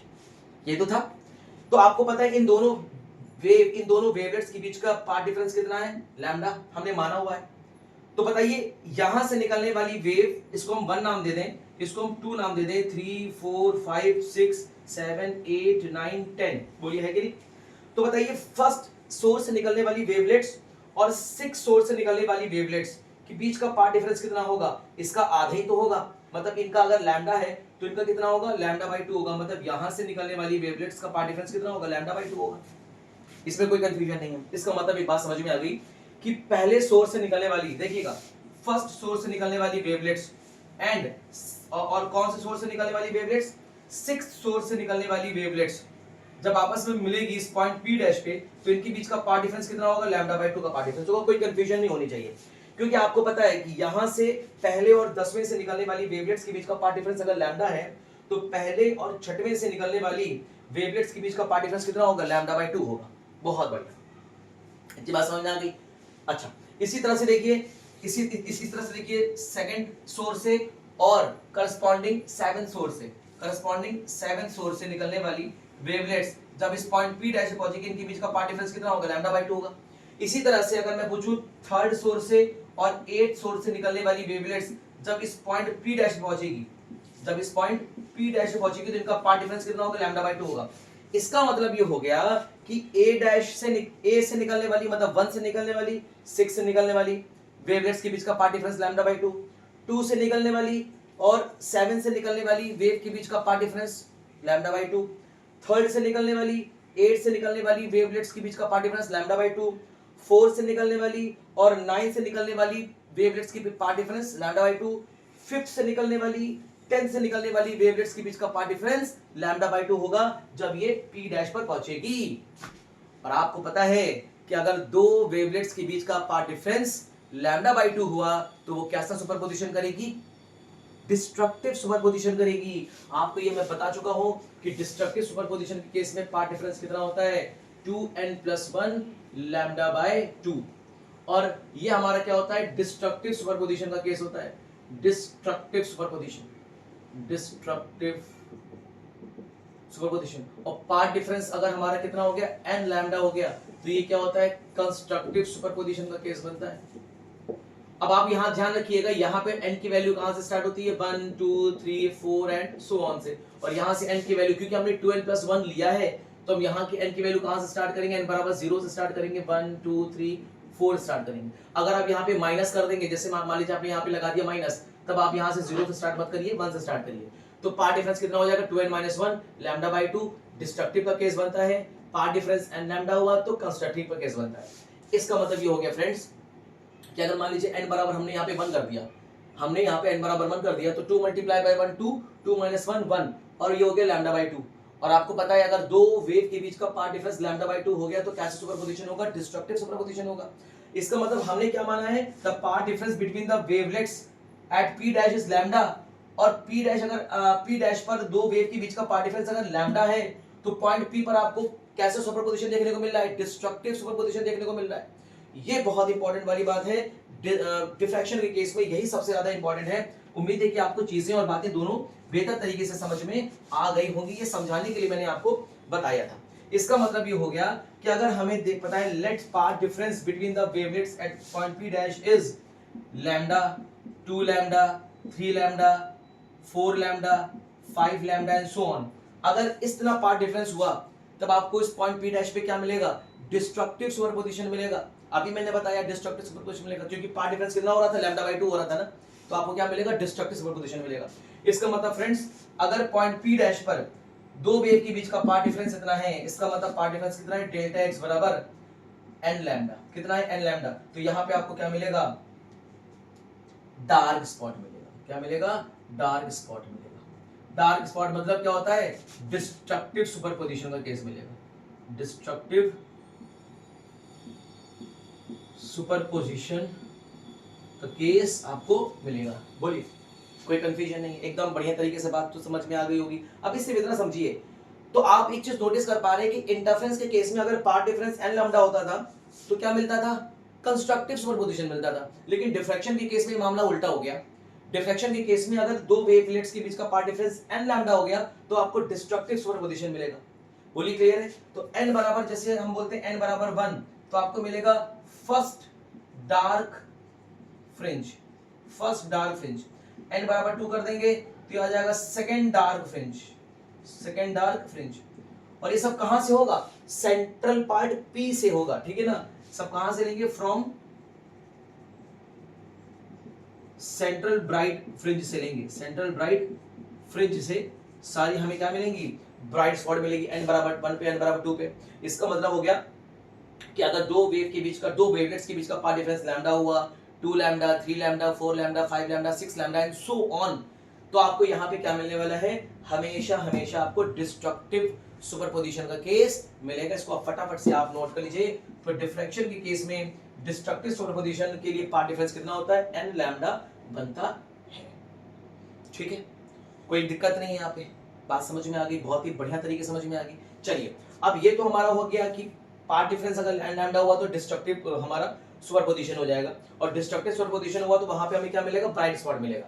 तो इसका मतलब ये हो गया कि अगर इस P डैश पर जो P से x डिस्टेंस नीचे है, अगर इस P डैश पर दो वेवलेट्स अगर पहुंच रही हैं और दो वेवलेट्स के बीच का पार्ट डिफरेंस अगर lambda, 2 lambda, 3 lambda, 4 lambda, 5 lambda है या इंटीग्रल मल्टीपल ऑफ लैम्डा है, तब हमेशा आपको क्या मिलेगा, इस पॉइंट P डैश पर इस ब्राइट डार्क स्पॉट मिलेगा, डिस्ट्रक्टिव सुपरपोजिशन का केस बनेगा। तो उम्मीद है कि आपको यहाँ पे बात समझ में आ गया। अब मान लीजिए कि अगर इनके बीच में आपको दो बात पता होनी चाहिए, ये सब चीजें बहुत इंपॉर्टेंट है फ्रेंड्स, ठीक है। तो मान लीजिए अगर इनके बीच का पार्ट डिफरेंस अगर मैंने मान लीजिए यहाँ पे n बराबर कितना ले लिया, 1 ले लिया, n बराबर 1 ले लिया, n बराबर 1 मतलब लैम्डा बाई 2। अगर मैं आपसे बोलूं बताइए इस पॉइंट P डैश पे जो वेवलेट्स पहुंच रही है इसके बीच का पार्ट डिफरेंस लैम्डा बाई 2 है, और अगर लैम्डा बाई 2 होगा मतलब यहां से और यहां से निकलने वाली वेवलेट्स के बीच का पार्ट डिफरेंस लैम्डा बाई 2 है, तो यहां और यहां से निकलने वाली वेवलेट्स के बीच का पार्ट डिफरेंस लैम्डा बाई 4 होगा। और लैम्डा बाई 4 पे ना तो कंस्ट्रक्टिव सुपरपोजिशन होता है ना तो डिस्ट्रक्टिव सुपरपोजिशन होता है। इसका मतलब लैम्डा बाई 2 का केस एग्जिस्ट नहीं करेगा, लैम्डा बाई 2 का केस एग्जिस्ट नहीं करेगा, ये बहुत इंपॉर्टेंट है। इसका मतलब है लैम्डा बाई 2 को हम स्केप आउट कर देंगे। इसका मतलब इस पॉइंट P डैश पर जब वेवलेट्स पहुंचेगी तो इनके बीच का पार्ट डिफरेंस कभी भी लैम्डा बाई 2 नहीं हो सकता। अगर लैम्डा बाई 2 हो गया तो मान लीजिए यहां से और यहां से निकलने वाली वेवलेट्स के बीच का पार्ट डिफरेंस लैम्डा बाई 2 हो गया, तो यहां और यहां से निकलने वाली वेवलेट्स के बीच का पार्ट डिफरेंस लैम्डा बाई 4 हो जाएगा। यहां से और यहां से निकलने वाली वेवलेट्स के बीच का पार्ट डिफरेंस लैम्डा बाई 2, यहां से और यहां से निकलने वाली वेवलेट्स के बीच का पार्ट डिफरेंस लैम्डा बाई 4, यहां से निकलने वाली वेवलेट्स के बीच का path difference lambda by 4 and so on. और दो वेव के बीच का पार्ट डिफरेंस अगर लैम्डा बाई 4 हो गया तो ना तो कंस्ट्रक्टिव सुपरपोजिशन होता है ना तो डिस्ट्रक्टिव सुपरपोजिशन होता है। क्लियर है बात, ये नॉर्मल तरीके का सुपरपोजिशन होता है। इसका मतलब लैम्डा बाई 2 का केस एग्जिस्ट नहीं करेगा, हम लैम्डा बाई 2 का केस एग्जिस्ट नहीं करेंगे, हम लैम्डा बाई 2 का केस नहीं लेने वाले हैं। चलिए मान लेते हैं let path difference between wavelets, तो लैम्डा बाई 2 एग्जिस्ट नहीं करेगा तो क्या करेगा, 3 lambda by 2, 5 lambda by 2, 7 lambda by 2, 9 lambda by 2 and so on. मान लेते हैं हम इनके बीच का पार्ट डिफरेंस कितना है, लैम्डा बाई 3 लैम्डा बाई 2 है। हमने क्या मान लिया, 3 लैम्डा बाई 2 है। अब देखिए 3 लैम्डा बाई 2 को कैसे हम लोग अरेंज करेंगे, बहुत ध्यान से देखिए। हम ऊपर वाला पार्ट मिटाने जा रहे हैं, ठीक है। अब इसको अच्छी तरह देखिए, इनका हमें सिंगल स्लिट में जो पार्ट डिफरेंस मिला है वो a sin थीटा मिला है। इसको आप नोट कर लीजिएगा अच्छी तरह से, इसको फटाफट से नोट करिए, हम ये पार्ट रफ करने जा रहे हैं। देखिए अब हमने मान लिया कि इनके बीच का पार्ट डिफरेंस कितना है, 3 लैम्डा बाई 2 है। तो हमारे पास सोर्स ये हमारा वेव फ्रंट है, वेव फ्रंट पे हमने कितने पॉइंट्स मान लिए, टोटल 10 पॉइंट मान लिए। तो 1 2 3 4 5 6 7 8 9 10। क्लियर। चलिए अब इसको थोड़ा सा अब इसको लैम्डा बाई 2 को 3 पार्ट में हमें डिवाइड करना पड़ेगा। तो हम कितना मान लेते हैं, 12 मान लेते हैं, 12 मान लेते हैं। तो देखिए 1 2 3 4 ये हमारा हो गया, 1 2 3 4 ये हमारा हो गया, और 1 2 3 4 ये हमारा हो गया। इसका मतलब ये आप बहुत ध्यान से देखें तो अगर आप इस चीज को बहुत ही गौर से देखिए तो ये पार्ट हमारा क्या हो गया, ये हमारा लैम्डा बाई 2 इनके बीच का पार्ट डिफरेंस हो गया। इनके बीच का पार्ट डिफरेंस कितना होगा, लैम्डा बाई 2, और इनके बीच का पार्ट डिफरेंस कितना होगा, लैम्डा बाई 2, और पूरे के बीच का पार्ट डिफरेंस कितना होगा, 3 लैम्डा बाई 2। और भाई हमने क्या किया, कंसीडर किया कि इनके बीच का पार्ट डिफरेंस क्या है, कितना, 3 लैम्डा बाई 2। और टोटल कितने पॉइंट्स हमने ले लिए हैं, 12 पॉइंट्स ले लिए हैं। बहुत ध्यान से समझिएगा। अब फ्रेंड्स एक बात बताइए, बहुत ध्यान से, बहुत ध्यान से। हम इसको अगर 1 नाम दे दें, 2 नाम दे, 3 नाम दे, 4 5 6 7 8 9 10 11 12। अगर मैं पूछूं बताइए फर्स्ट सोर्स से निकलने वाली वेवलेट्स और फिफ्थ सोर्स से निकलने वाली वेवलेट्स जब इस पॉइंट P डैश पे पहुंचेगी, बहुत ध्यान से देखिएगा, तो इनके बीच का पार्ट डिफरेंस कितना होगा, लैम्डा बाई 2 होगा। लेकिन अगर मैं आपसे ये पूछूं कि बताइए पहले सोर्स से निकलने वाली वेवलेट्स और 8वें सोर्स से निकलने वाली वेवलेट्स, पहले और 8वें सोर्स से निकलने वाली वेवलेट्स के बीच का पार्ट डिफरेंस कितना है, लैम्डा। इनके बीच का पार्ट डिफरेंस कितना है, लैम्डा है। और आपको पता है अगर दो वेवलेट्स के बीच का पार्ट डिफरेंस लैम्डा हुआ तो डिस्ट्रक्टिव सुपरपोजिशन का केस होता है, और डिस्ट्रक्टिव सुपरपोजिशन के केस में ये एक दूसरे को क्या करेंगे, कैंसिल आउट कर देंगे। इसका मतलब यहां से इनके द्वारा जो इंटेंसिटी होगी वो कैंसिल आउट हो जाएगी। इसी तरह से सेकंड सोर्स से निकलने वाली वेवलेट्स और मान लीजिए किस सोर्स से निकलने वाली वेवलेट्स, नाइन्थ सोर्स से निकलने वाली वेवलेट्स। इसी तरह से थर्ड सोर्स से निकलने वाली वेवलेट्स और 10th सोर्स से निकलने वाली वेवलेट्स। इसी तरह से फोर्थ सोर्स से निकलने वाली वेवलेट्स और 11th सोर्स से निकलने वाली वेवलेट्स आपस में कैसा सुपरपोजिशन करेंगी, आपस में इनके बीच का पाथ डिफरेंस लैम्डा बना रहेगा। देखिए सेकंड सोर्स से निकलने वाली और 9th सोर्स से निकलने वाली, थर्ड सोर्स से निकलने वाली, 10th सोर्स से निकलने वाली, फोर्थ सोर्स से निकलने वाली, 11th सोर्स से निकलने वाली जो वेवलेट्स होंगी इनके बीच का पाथ डिफरेंस कितना होगा, लैम्डा पाथ डिफरेंस होगा। और लैम्डा पाथ डिफरेंस में क्या होगा फ्रेंड्स, इनके बीच का पाथ डिफरेंस अगर लैम्डा होगा तो डिस्ट्रक्टिव सुपरपोजिशन होगा, और डिस्ट्रक्टिव सुपरपोजिशन के केस में ये एक दूसरे को कैंसिल आउट कर देंगे। उम्मीद है कि यहां तक आपको समझ में आ गया होगा। अब एक बात बताइए, तो करस्पॉन्डिंग इसने और करस्पॉन्डिंग नीचे वाले ने आपस में क्या कर दिया, कैंसिल आउट हो गया। इसका मतलब ऊपर वाला पार्ट नीचे वाले पार्ट से क्या हो गया, पूरी तरीके से कैंसिल आउट हो गया। देखिए 1 और 8 को पकड़ा हमने, 1 और 8 को पकड़ा तो डिस्ट्रक्टिव सुपरपोजिशन हो गया कैंसिल। सेकंड और 9 को पकड़ा, सेकंड 9 को पकड़ा, पाथ डिफरेंस लैम्डा था, डिस्ट्रक्टिव सुपरपोजिशन हो गया कैंसिल। थर्ड और 10th को पकड़ा, मतलब थर्ड सोर्स से और 10th सोर्स से निकलने वाली वेवलेट्स के बीच का पाथ डिफरेंस लैम्डा था, डिस्ट्रक्टिव सुपरपोजिशन हो गया, कैंसिल आउट हो गया। फोर्थ सोर्स से और 11th सोर्स से निकलने वाली वेवलेट्स के बीच का पाथ डिफरेंस लैम्डा था। देखिए पाथ डिफरेंस लैम्डा ही तो है ना, देखिए ना पाथ डिफरेंस कितना है, लैम्डा नहीं होगा, लैम्डा बाय 2 और लैम्डा बाय 2 कितना हो गया, लैम्डा 2 हुआ। तो फोर्थ सोर्स से और इस 12th सोर्स से निकलने वाली या 11th सोर्स से निकलने वाली वेवलेट्स के बीच का path difference lambda destructive superposition हो गया, तो पूरा आपस में क्या हो जाएगा, कैंसिल आउट। इसका मतलब ऊपर वाला नीचे वाले पार्ट से क्या कर रहा है, पूरी तरीके से कैंसिल आउट हो रहा है, और इतना पार्ट सिर्फ बच रहा है। मतलब कितना पार्ट बच रहा है, लैम्डा बाय 2 का पार्ट बच रहा है, बोली है कि नहीं। और लैम्डा बाय 2 का पार्ट बचेगा तो यही क्या करेगा, इफेक्ट डालेगा, और अगर यही इफेक्ट डालेगा तो इसके मतलब इनके बीच का पार्ट डिफरेंस लैम्डा बाय 2 नहीं है। आप इस बात को समझिए कि ऊपर वाला जो सोर्स है, ऊपर वाले सोर्स से निकलने वाली वेवलेट्स और ये वाले सोर्स से निकलने वाली वेवलेट्स आपस में डिस्ट्रक्टिव सुपरपोजिशन करके कैंसिल आउट हो रही है। इसका मतलब इतना पार्ट पहुंच रहा है, सिर्फ इतना पार्ट पहुंच रहा है, और अगर इतना पार्ट पहुंचेगा तो क्या मिलेगी, ब्राइट फ्रिंज मिलेगी, लेस इंटेंसिटी की ब्राइट फ्रिंज मिलेगी। बोलिए क्लियर है, लेस इंटेंसिटी की क्या मिलेगी, ब्राइट फ्रिंज मिलेगी। तो आप ये ध्यान रखिए कि अगर इनके बीच का पार्ट डिफरेंस 3 लैम्डा बाय 2 हुआ, 5 लैम्डा बाय 2 हुआ, 7 लैम्डा बाय 2, 9 लैम्डा बाय 2 हुआ, तो जैसे मान लीजिए आपने पहले 3 लैम्डा बाय 2 लिया तो आपने 3 पार्ट में कंप्लीट किया, lambda by 2, lambda by 2, lambda by 2। मान लीजिए 5 लैम्डा बाय 2 का पार्ट डिफरेंस इनके बीच में, तो जब 5 लैम्डा बाय 2 का पार्ट डिफरेंस होगा तो कैसे कन्वर्ट करेंगे, lambda by 2, lambda by 2, lambda by 2, lambda by 2, और ये आपको हो जाएगा लैम्डा बाय 2। तो देखिए ये वाला इसके साथ कैंसिल आउट हो जाएगा, ये वाला इसके साथ कैंसिल आउट हो गया, तो ये पूरी तरीके से डिस्ट्रक्टिव सुपरपोजिशन करेंगे, बचेगा क्या, लैम्डा बाय 2 का बचेगा, यही आपका इफेक्टिव हो जाएगा। और जब यही इफेक्टिव होगा तो आपको ब्राइट स्पॉट मिल जाएगी, मतलब कुछ ना कुछ तो इंटेंसिटी रहेगी ना, मतलब आपको क्या मिलेगा, ब्राइट स्पॉट मिलेगी। मतलब इतने इतने पार्ट डिफरेंस पे आपको क्या मिलने वाला है, ब्राइट स्पॉट मिलने वाला है, जो बिल्कुल उल्टा केस बन रहा है। इंटरफेरेंस के केस में अगर इतना पार्ट डिफरेंस होता था तो आपको क्या मिलता था, डार्क स्पॉट मिलता था, लेकिन डिफ्रैक्शन के केस में अगर आपका path difference 3 lambda by 2, 5 lambda by 2, 7 lambda by 2, 9 lambda by 2 हुआ तो आपको हमेशा क्या मिलेगा, हमेशा आपको ब्राइट स्पॉट मिलेगा।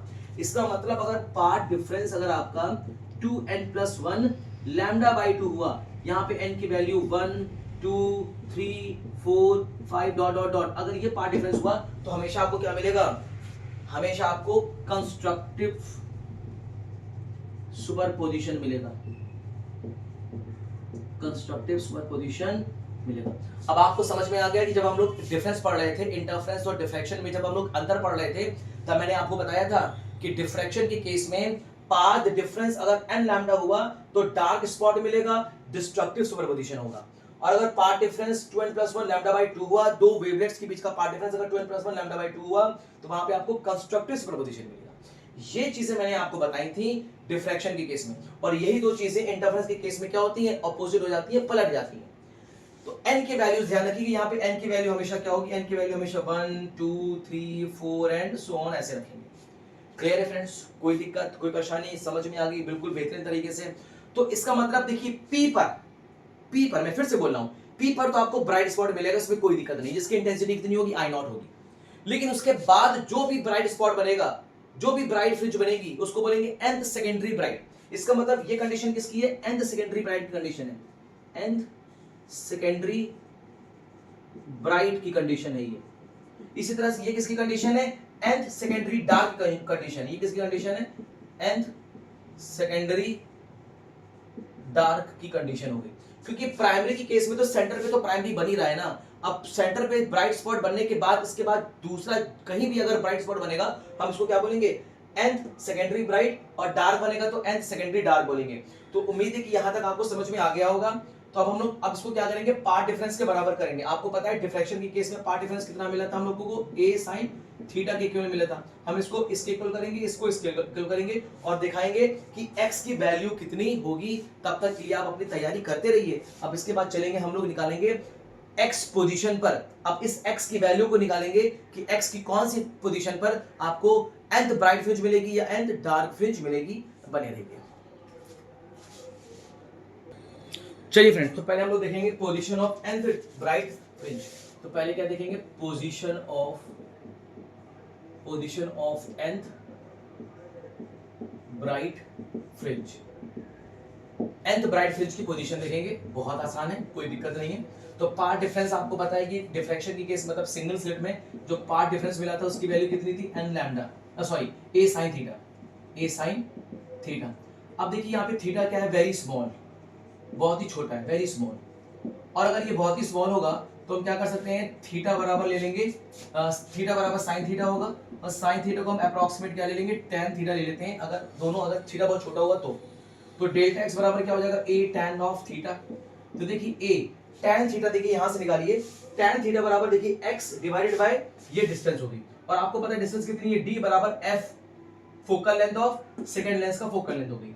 तो अगर sin थीटा tan थीटा निकाला है तो tan थीटा बराबर क्या होगा, परपेंडिकुलर अपॉन बेस, और बेस कितना है d, और d किसके बराबर है, f के बराबर है। तो यहाँ पे हम क्या रखेंगे, tan थीटा बराबर रखेंगे x डिवाइडेड बाय f, और ये फोकल लेंथ किसकी है, लेंस L2 की फोकल लेंथ, इस बात का ध्यान रखिएगा। तो where f is what, focal length of lens L2 का फोकल लेंथ है। तो यहां से आपको डेल्टा x बराबर कितना मिल गया है, ax divided by f, equation number 1। और आपको पता है कि डिफ्रैक्शन के केस में ब्राइट फ्रिंज के लिए कंडीशन क्या होती है, path difference 2n+1 lambda by 2 होता है। तो पार्ट डिफरेंस कितना होता है, 2n+1 लैम्डा बाय 2 होता है। और यहाँ पे n की वैल्यू आप याद रखिएगा, 1 2 3 4 5 डॉट डॉट डॉट, ये बनेगी n की वैल्यू। दोनों को बराबर करिए तो ax divided by f is equal to 2n+1, ये आ गया लैम्डा बाय 2। और यहां से आप निकाल लीजिए x बराबर क्या आ जाएगा, देखिए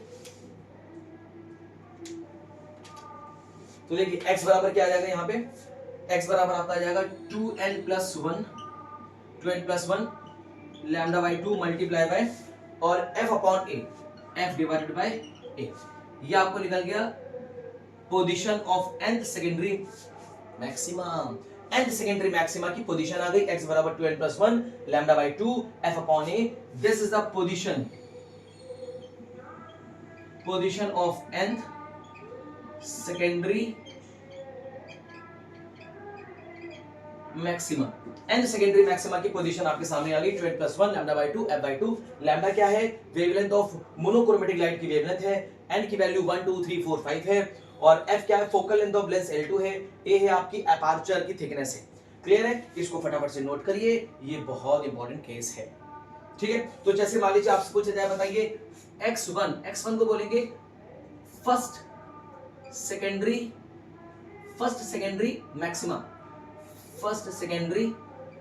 मैक्सिमा। n बराबर 1 के लिए मतलब होता है फर्स्ट सेकेंडरी मैक्सिमा, और n बराबर 1 रखिए तो आपको क्या मिल जाएगा, x1 is equal to, n बराबर रखिए तो हो जाएगा 3/2 lambda f divided by a। This is the position of first secondary maximum. इसी तरह से x2 निकालिए, x2 को क्या बोलेंगे, second secondary maxima, second secondary maxima. तो n बराबर 2 का मतलब n बराबर 2 मतलब x2 को बोलेंगे सेकंड सेकेंडरी मैक्सिमा, और सेकंड सेकेंडरी मैक्सिमा में n बराबर 2 रखिए तो कितना हो जाएगा, x बराबर 2 हो जाएगा 5 divided by 2 lambda f upon a हो गया।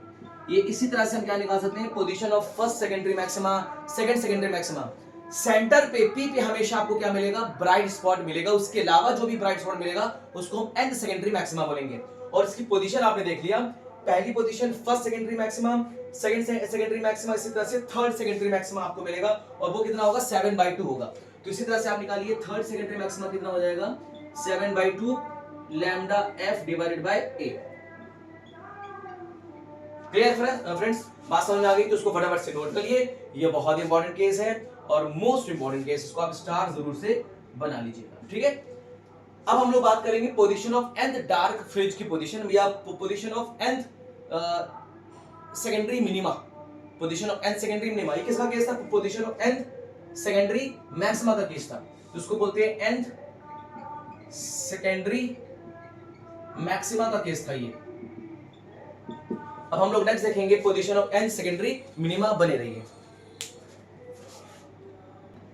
चलिए फ्रेंड्स, अब देखिए, अब हम लोग देखेंगे second position of nth dark fringe, ठीक है। उसको बोलते हैं nth secondary minima. nth secondary minima का पोजीशन देखेंगे, मतलब x निकालेंगे।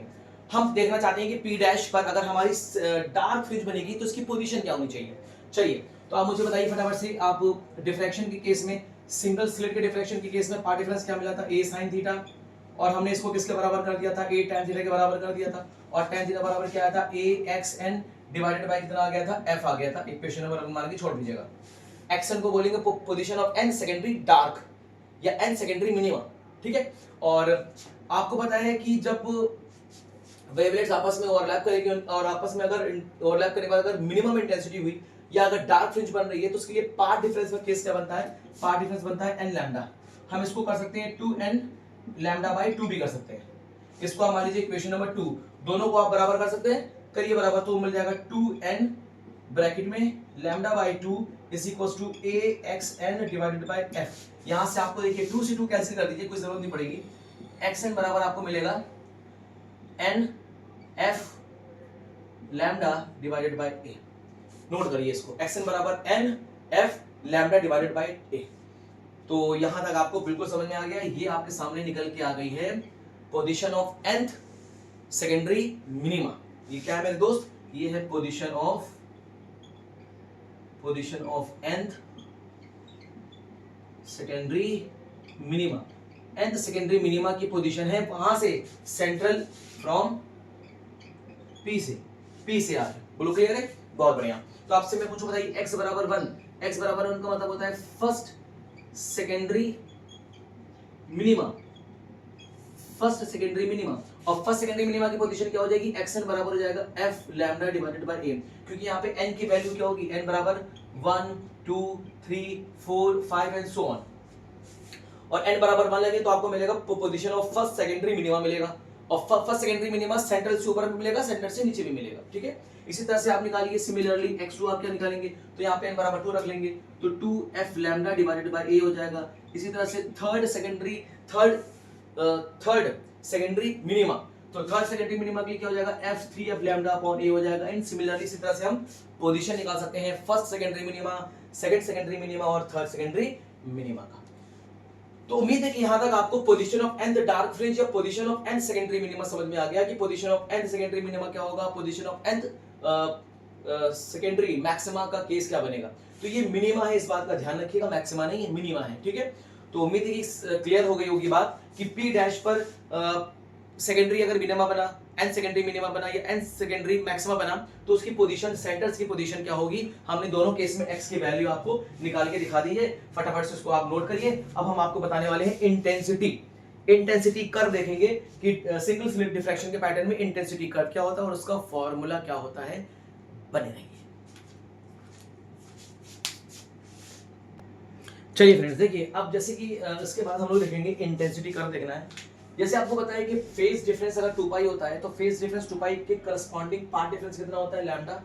उसी तरीके से जो वेवलेट्स A से निकल रही है और जो वेवलेट्स B से निकल रही है, इनके बीच का पार्ट डिफरेंस कितना है? A sin थीटा, है ना। ये जो पार्ट डिफरेंस था, ये कितना पार्ट डिफरेंस था? ये पार्ट डिफरेंस कितना था? ये path difference A sin theta था। तो A sin थीटा के पार्ट डिफरेंस के करस्पॉन्डिंग फेज डिफरेंस को हम क्या बोलते हैं? 2 अल्फा से डिनोट करते हैं। तो याद रखिएगा, phase difference corresponding to path difference A sin theta is 2 alpha. और तो आपको फॉर्मूला क्या मिलेगा? आपको पता है फेज डिफरेंस बराबर 2 pi by lambda into path difference होता है ना। फेज डिफरेंस बराबर क्या होता है? 2 pi by lambda multiply by path difference x होता है।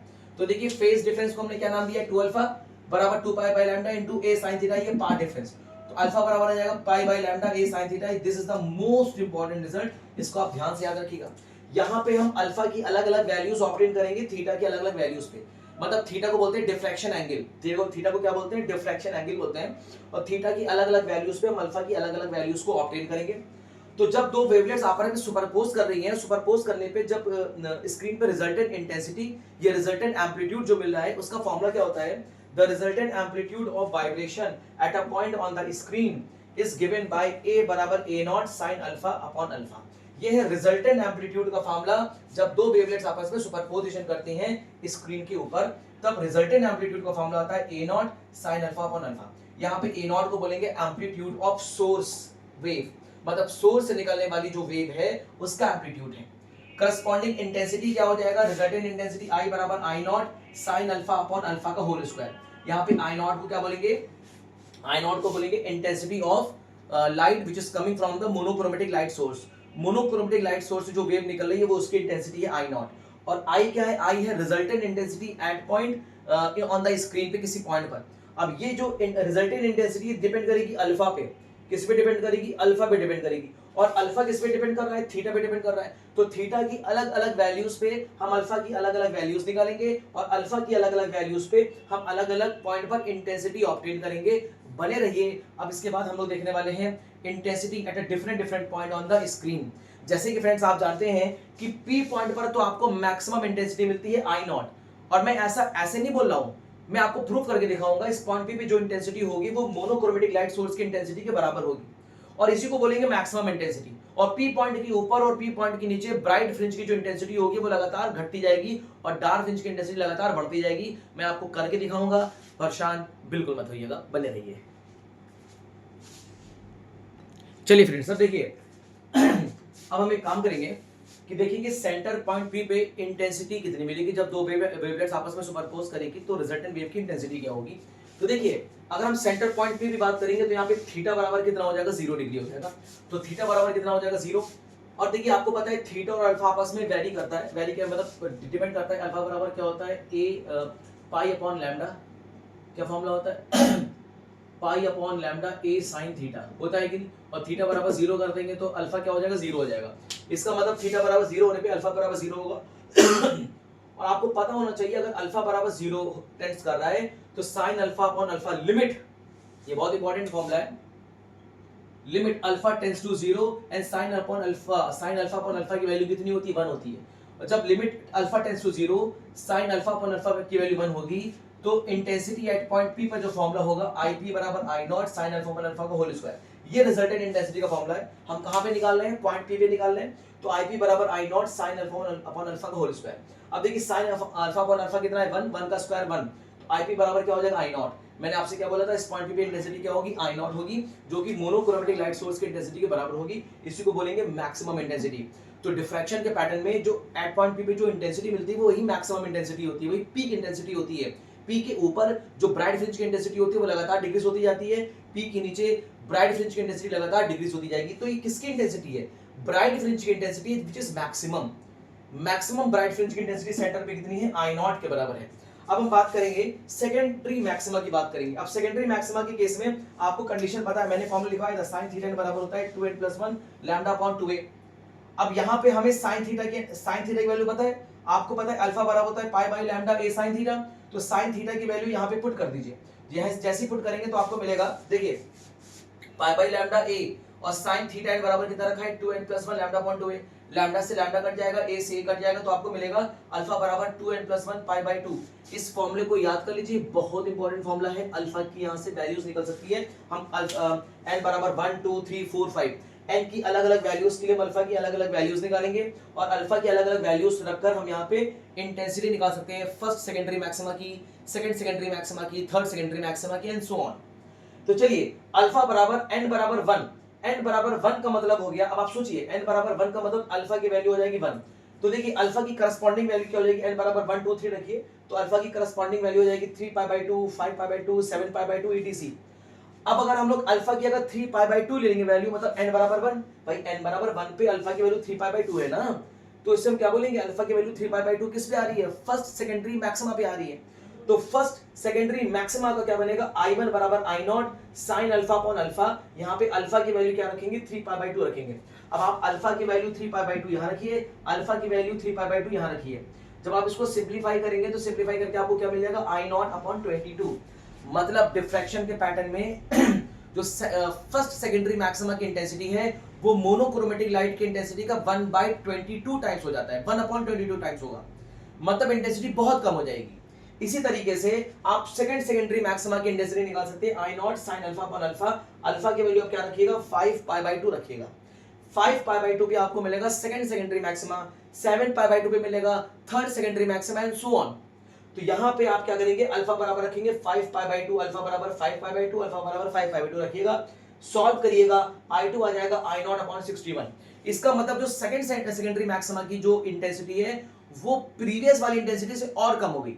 वो कितनी कम हो गई, I0 अपॉन 61 हो गई। इसका मतलब आप एक चीज ऑब्जर्व करते जा रहे हैं कि सेंटर पे मैक्सिमम देखिए इंटेंसिटी I0, और सेंटर के ऊपर आप बढ़ेंगे, सेंटर के नीचे आप नीचे बढ़ेंगे तो ब्राइट फ्रिंज की इंटेंसिटी लगातार डिक्रीज होती जा रही है। फर्स्ट सेकेंडरी मैक्सिमा की इंटेंसिटी है I0 upon 22, second secondary maxima की इंटेंसिटी I0 अपॉन 61। इसी तरह से थर्ड सेकेंडरी मैक्सिमा की इंटेंसिटी और कम होती जाएगी। क्लियर फ्रेंड्स, कोई कंफ्यूजन नहीं है, बात समझ में आ गई। तो देखिए फर्स्ट सेकेंडरी और second secondary third secondary maxima की इंटेंसिटी आपकी आ गई। इंपॉर्टेंट फार्मूला यहाँ पे आपको ध्यान रखिएगा, इंपॉर्टेंट फार्मूला आपका ये बहुत इंपॉर्टेंट फार्मूला है, इसको आप याद रखिएगा। अल्फा और एन के बीच में रिलेशन आप याद रखिएगा। बाकी तो मैंने आपको अच्छी तरह से सब कुछ बता दिया है, जितने भी फॉर्मुलेज हैं वो बहुत इंपॉर्टेंट, याद रखिएगा। मैक्सिमा के केस में, nth मैक्सिमा के केस में या nth सेकेंडरी मैक्सिमा के केस में अल्फा की वैल्यू 3π/2, 5π/2, 7π/2 होगी। करस्पॉन्डिंग हमें क्या मिलेगा, फर्स्ट सेकेंडरी मैक्सिमा की इंटेंसिटी, सेकंड सेकेंडरी मैक्सिमा की इंटेंसिटी, थर्ड सेकेंडरी मैक्सिमा की इंटेंसिटी हमें करस्पॉन्डिंग मिल जाएगी। फटाफट से इसको नोट करिए। चलते हैं हम लोग अब सेकेंडरी मिनिमा की इंटेंसिटी देख लेते हैं। सेकेंडरी मिनिमा की इंटेंसिटी क्या होगी, बने रहिए। चलिए फ्रेंड्स देखिए, अब सेकेंडरी मिनिमा का केस देख लेते हैं। सेकेंडरी मिनिमा कैसे बताया आपको, पार्ट डिफरेंस जब आप बराबर करते तो a sin थीटा बराबर n लैम्डा आता था, और आप जानते हैं अल्फा बराबर होता है pi by lambda a sin theta, और a sin थीटा की जगह रख दीजिए आप n लैम्डा, लैम्डा से लैम्डा कट जाएगा तो अल्फा बराबर आपको मिल जाएगा n पाई। ये सेकेंडरी मिनिमा के केस में अल्फा बराबर कितना मिलता है, n पाई मिलता है, और n बराबर 1 2 3 4 5 एंड सो ऑन। तो n की अलग अलग वैल्यूज रखेंगे तो पाई की अल्फा की वैल्यूज मिल जाएगी पाई, 2 पाई, 3 पाई, 4 पाई एंड सो ऑन। अब यहाँ से आपको रिजल्टेंट इंटेंसिटी का फॉर्मूला पता है, बराबर I0 sin alpha upon alpha का होल स्क्वायर। रिजल्टेंट इंटेंसिटी इस अल्फा पे डिपेंड कर रही है, अल्फा बोलते हैं फेज डिफरेंस। ठीक है फ्रेंड्स, तो फेज डिफरेंस आपको समझ में आ गया। तो अल्फा की अलग अलग वैल्यू रखिए, अल्फा बराबर आप रखेंगे पाई, यहाँ पे रखेंगे पाई, और साइन पाई कितना होता है, 0 हो जाता है। तो आप उसको उठा के पुट करेंगे तो कितना आ जाएगा, 0। यहाँ पे अल्फा बराबर रखिए 2 पाई, 2 पाई, यहाँ पे रखिए 2 पाई, तो कितना हो जाएगा, 0। 3 पाई अपॉन 3 पाई रखेंगे 0। मतलब कहने का मेरा मतलब है कि चाहे आप फर्स्ट सेकेंडरी मिनिमा की बात करिए, सेकंड सेकेंडरी मिनिमा की बात करिए, थर्ड सेकेंडरी मिनिमा की बात करिए, सबकी इंटेंसिटी कितनी होगी, 0 होगी। लगभग 0 होती है, एग्जैक्टली 0 नहीं होती, इस बात का ध्यान रखिएगा। एग्जैक्टली 0 नहीं होती, लगभग 0 होती है। ठीक है, तो अगर हम करस्पॉन्डिंग ग्राफ अगर आपके सामने बनाएं डिफ्रैक्शन के केस में, सिंगल स्लिट डिफ्रैक्शन के केस में, तो देखिए इस पॉइंट P पे जो इंटेंसिटी हो रही है, इस पॉइंट पे इंटेंसिटी कितनी है, मैक्सिमम और किसके बराबर है, I0 के बराबर है। बाकी देखिए इस पाई पे, देखिए पाई के एंगल पे, पाई बराबर पे इंटेंसिटी क्या हो रही है, 0। देखिए पाई पे इंटेंसिटी 0 हो रही है, 2 पाई पे इंटेंसिटी 0 हो रही है, 3 पाई पे इंटेंसिटी 0 हो रही है। इसी तरह से माइनस पाई पे, माइनस 2 पाई पे, माइनस 3 पाई पे इंटेंसिटी 0 हो रही है। आप देखिए ये पॉइंट देखिए और इस पॉइंट को देखिए, मतलब ये क्या है, 3 पाई बाई 2 पे, 5 पाई बाई 2 पे एंड 7 पाई बाई 2, देखिए इंटेंसिटी लगातार डिक्रीज कर रही है। तो ये क्या है, ब्राइट फ्रिंजेस की कंडीशन है, और ब्राइट फ्रिंजेस की इंटेंसिटी लगातार देखिए कम होती जा रही है। तो 3 पाई बाई 2 पे कितनी थी, I0 अपॉन 22। इसी तरह से 5 पाई बाई 2 पे कितनी हो गई थी, I0 अपॉन 66 या 60 हो गई थी। तो आप लगातार देख रहे हैं कि सेंट्रल पे तो आपको ब्राइट फ्रिंजेस की इंटेंसिटी मिलेगी, जिसकी इंटेंसिटी मैक्सिमम होगी, I0 के बराबर होगी। बाकी सेंटर से ऊपर जाएं, सेंटर से नीचे जाएं, ब्राइट फ्रिंज की इंटेंसिटी लगातार डिक्रीज होती जाएगी, और जो डार्क फ्रिंज की इंटेंसिटी है वो 0 नहीं होती है, अप्रॉक्सीमेट 0 होती है, पूरी तरीके से 0 नहीं होती है। ठीक है फ्रेंड्स, तो आप यहाँ चीज ऑब्जर्व कर पा रहे हैं, तो जितनी ऊपर आप जाएंगे या जितना नीचे जाएंगे आपको डिक्रीजिंग इंटेंसिटी की ब्राइट फ्रिंजेस मिलेंगी, डिक्रीजिंग इंटेंसिटी की ब्राइट फ्रिंजेस मिलेंगी। क्लियर है, तो यहाँ पे आपका खत्म होता है फ्रॉनहोफर टाइप्स ऑफ डिफ्रैक्शन और diffraction due to the single slit से डिफ्रैक्शन। नेक्स्ट क्लास में हम डिस्कस करेंगे diffraction due to the double slit and N slit grating से डिफ्रैक्शन। तब तक के लिए पढ़ाई करते रहिए, तैयारी करते रहिए। All the very best.